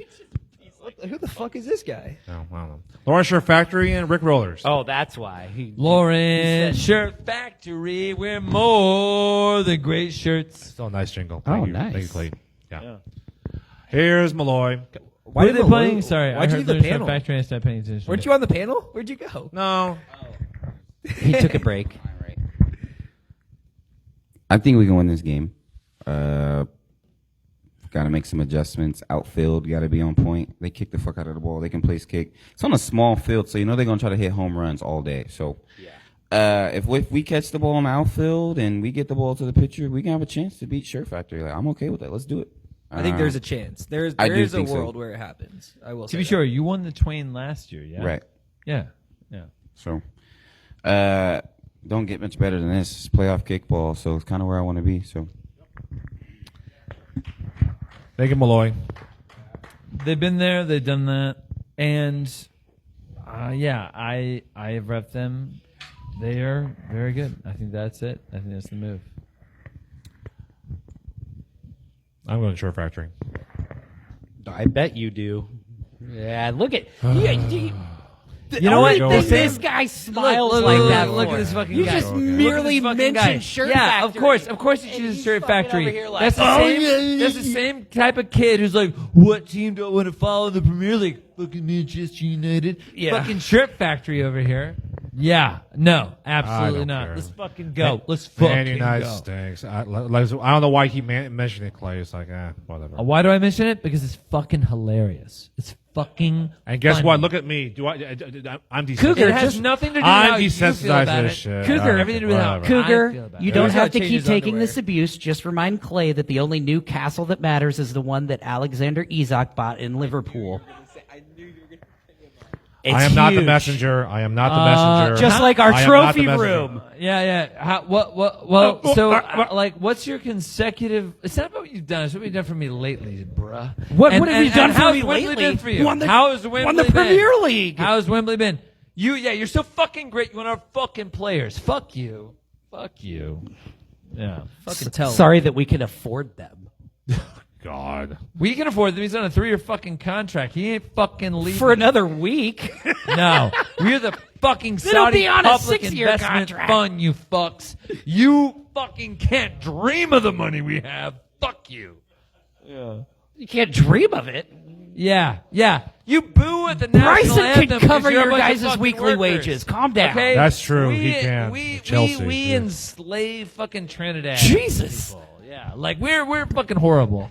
Like we are the worst. By the We're way, the Brooks, fucking real quick, worst. You think we're congratulations like to fucking Crystal Alexander Palace Isak? winning the Go? Community No, Shield. fuck Congratulations. Trinidad and Tobago. One Yeah. of the one Yeah. of Congratulations, Brooks. Great, Cr- like, Crystal And Palace. Barrett. countries. And Barrett. Don't forget Barrett. Oh, Barrett's Another also a one. Crystal Palace Crystal fan? Palace. Oh, there you go. Congratulations, guys. No, hey. Sorry Pal- about not winning the league this year. Palace got fucked. That is nonsense. Palace got fucked over. That is ridiculous. They won. They won. They won. They beat Liverpool in the Community Shield. No, What but are they you got fucked over by getting pushed into UEFA Yeah. the Conference League. Yes. Yeah. They No, got- but having said that, They'll be they're fine. going to win the Conference League. Yeah. Yeah. Do Yeah. not sell Hell as a yeah. Arsenal. Do not Going do against that. them League One teams. Sorry, I'm just forgetting Look, that man, we play it the doesn't world's matter. best. They're going to get all that money, and then Yeah. they're Yeah. going to be the Europa League next year. It's like fucking good for them. It's good for them. It's good business, is what it is. Goodness. Hey, Yeah. Cougar. Oh, Do you have any more When games? you're losing to City Any more this games? year, you can fucking that's all eat the my games ass. that's already like set in stone. There we go. That's all that's set in stone. That's Yeah. all we're picking. Yep. So, has anybody got any discussion questions? Oh boy. I don't have any. Clay, do you have any discussion questions? Or I Brooks do. does. I Brooks do. got one. Oh, here comes we Brooks. go. Yeah. Here comes Brooks. Yes, Brooks. I've just got to let everybody know that the kindness cooler is very leaky.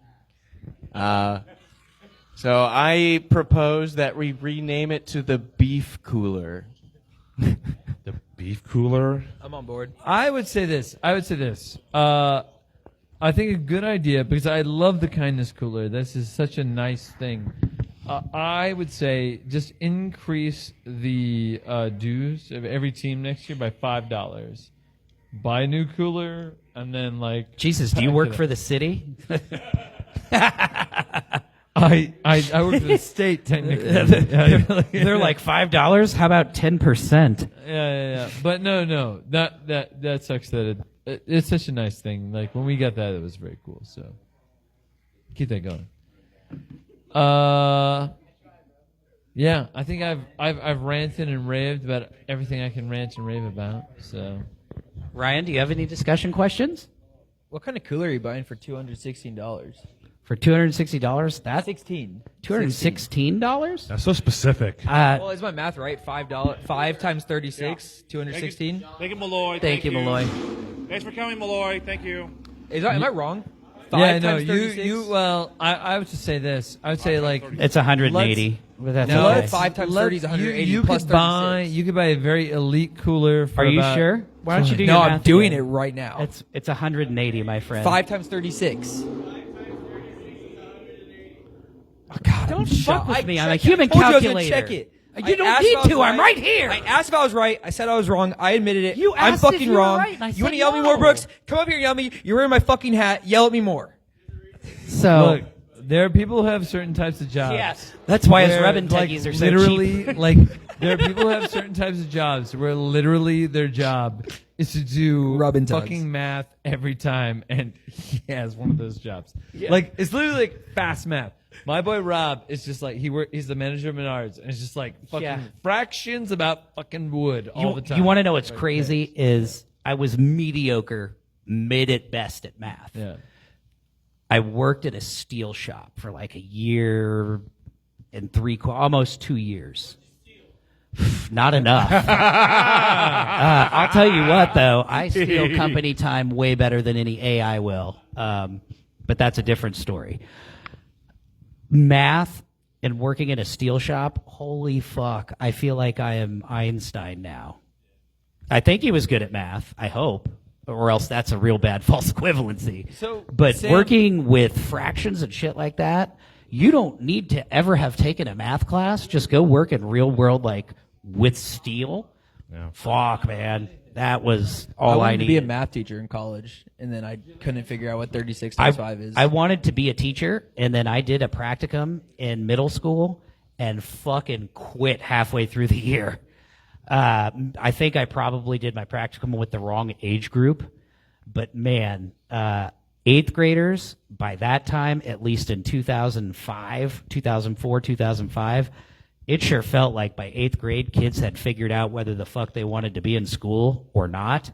And, yeah, that was not for me. So shout out to anyone who's a teacher. You guys Yep, are let's fucking gods. Let's go. Amen. Okay, Because, man, we're- elementary we're school, talking I about- think, would have been the right route. Yeah. We're trying to have conversations about like particular topics. We've already definitely addressed my issue with like the person standing on the base, and I maintain you all need to. I'll send an email about it, but like you need to. I can't wait to read yours. Are your Monday morning emails? Man, I'll tell you what. These 3-hour podcasts are fun for people to listen to. Your emails get me through my hour lunch break. Wordsmith, bro. Exactly. Wordsmith, yeah. You are pounding that fucking gavel. I love it. Let's get. It is now, honestly. That's funny. Yeah, no, but yeah. So there's that. There's the coverage on the base. I guess like the other thing that came up was, are we really sure that like leaning over the line should be 2 bases? Well, he didn't. If he leaned over the line and moved, it would have been 1. He moved his whole body into fair territory, which made it 2. I know, but watch the video. You moved on every single kick. It's not. I'm not trying to be a dick fine. here, but there is literally video evidence that showed you That's your not- catcher moved on let- every like, single kick, let's say- which would have been 1 base. Let's say that's but once true. you Let's step fine. over Let's the say he did it encroachment every line, time. it becomes 2. Let's say he did it every time. Then we would have scored 40 if they called it correctly. Fine. I'm not. That's not the point. My bigger question is not that. It's not about our game. It's more about like, look, he clearly did not inhibit what the runner was doing. So it was obviously not a safety issue. Are we sure it's more that to- 2 bases should be the fucking penalty? It's more to not interfere with the kicker's run up and kick. He didn't. It does. If your catcher is no, moving, literally he didn't. The kicker did it that twice. catcher consecutively. is in the peripheral of the kicker. I know, but like my point is this: like, I'm not trying to say that it I mean, should that's be a rule. what the spirit of the rule is for. I know, but like, no, I hear you, but why 2 bases? 2 bases Because he went into fair territory. No. So why it is that is because in the written baseball rules is the same as if a catcher goes into the batter's box or if a player straddles the fair foul line and steps into foul territory. I know you have I know, too many that's or too right, few but players. In baseball, you plausibly Yeah. have the ability to throw No. the ball. Like, yeah, no. In baseball, you plausibly have the ability to throw the ball. And, but your catcher, it's the same as if you make contact with their glove. It's catcher's interference. I know, but like the point is this: we are playing kickball. We're not playing baseball. There's all manner of rules we have. No fucking way is that significant enough. Like, come on, like, you cannot seriously think. But he can in kickball he could inhibit a potential double, a triple, a home run by entering the field of play before the but if batter he has an moves- attempt to yes, kick it. Yes, but if you move him to first, then that resolves the triple and double problem. So you take away a potential double or triple. No, you don't. Well, a triple, the triple kicker 100%. never hasn't. No. Okay, so So, let's say, but then say like in that instance, you are playing like we're playing post house next week, right? Yeah. Well, we know Simon's going to fucking bomb the ball. Okay. Say he's kicking or whatever in the 8th spot, and they have a weaker kicker coming up next. Why don't I just send my catcher out and fucking do that and put Simon on first, and now we take our chances with the next player? Where's the spirit of the game in that? I honestly don't even understand like why that's a downside. Like, what have you even said? Like, where's the downside? Like the spirit of the game. That's the downside to it. I literally. I mean, it's gamesmanship. To be sure, I have because I've seen it happen before. I have. It has happened before in a Tropics game. I have been drinking, where a so I catcher don't has understand intentionally what the fuck moved you're and put talking players about, on. But I have literally no idea what you're talking. Sorry, I was thinking it makes sense now. 30 times 5, Oh my 150. 6 times 5, 30. 150 plus 30, 180. I did it in my head. You're welcome. Thank you. This is why he's my captain, Ryan Pendry. And that probably should be the end of it. Listen, I would like to say at the end of all this, listen, there's a lot of us who have eaten chicken before, and you know, it's gamey, it's fine, it's breaded. I don't know, but that's not what we're doing right here. What we're doing here is we marinate the chicken for 24 hours, and then we smoke it, and then we grill it, and then we toss it in fucking artisan. Did I say that? Sorry, I have been drinking, so I just make sure I say it appropriately. Artisan sauce. Okay? Like, the fucking guy who created this has won King of the Wing 2 years in a row. Okay? And if you are eating chicken at a place not called the R Bar, you're a fucking idiot. Like, what are you doing? Honestly, if you're eating meat at a place not called the R Bar, you're making a mistake. There are choices that you get to make in your life about what am I going to do today? Am I going to answer my email? Am I going to tie my shoes? Am I going to grill a steak? Fuck yourself. Come to R Bar. Eat an R Bar wing. I fucking promise you. It will change your life. Now, a lot of people would say that's the type of thing a man who is the head of a cult would say. And I would say, Ace at point, I'm not the head of a cult. I didn't create the wing. I didn't do that.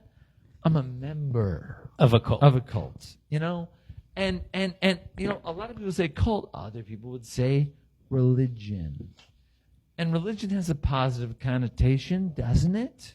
Okay? And so, Jesus died for our sins. These chicken died for our delight. And the only way to enjoy them appropriately is to eat these fucking wings at the R Bar and Patio. Let's fucking go! Let's fucking go! Who wants it next? Who wants it next? Let's go! Our bar is located on 610 Florida Street. Florida. Unfortunately, they do not have a fax line. That's tragic. Whatever. Oh boy. Anything else, gentlemen? Anything else? Unfortunately, our last podcast member who was supposed to be on the panel tonight did have to cancel at the last minute because she's on a podcast tomorrow. So don't miss the New Heights podcast tomorrow.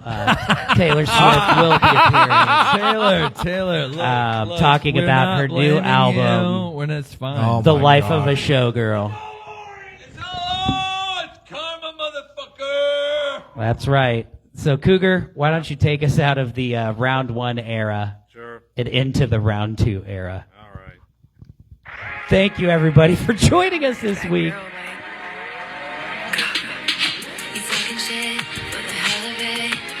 We will see you all on Sunday. And congratulations to everybody who made it to round 2.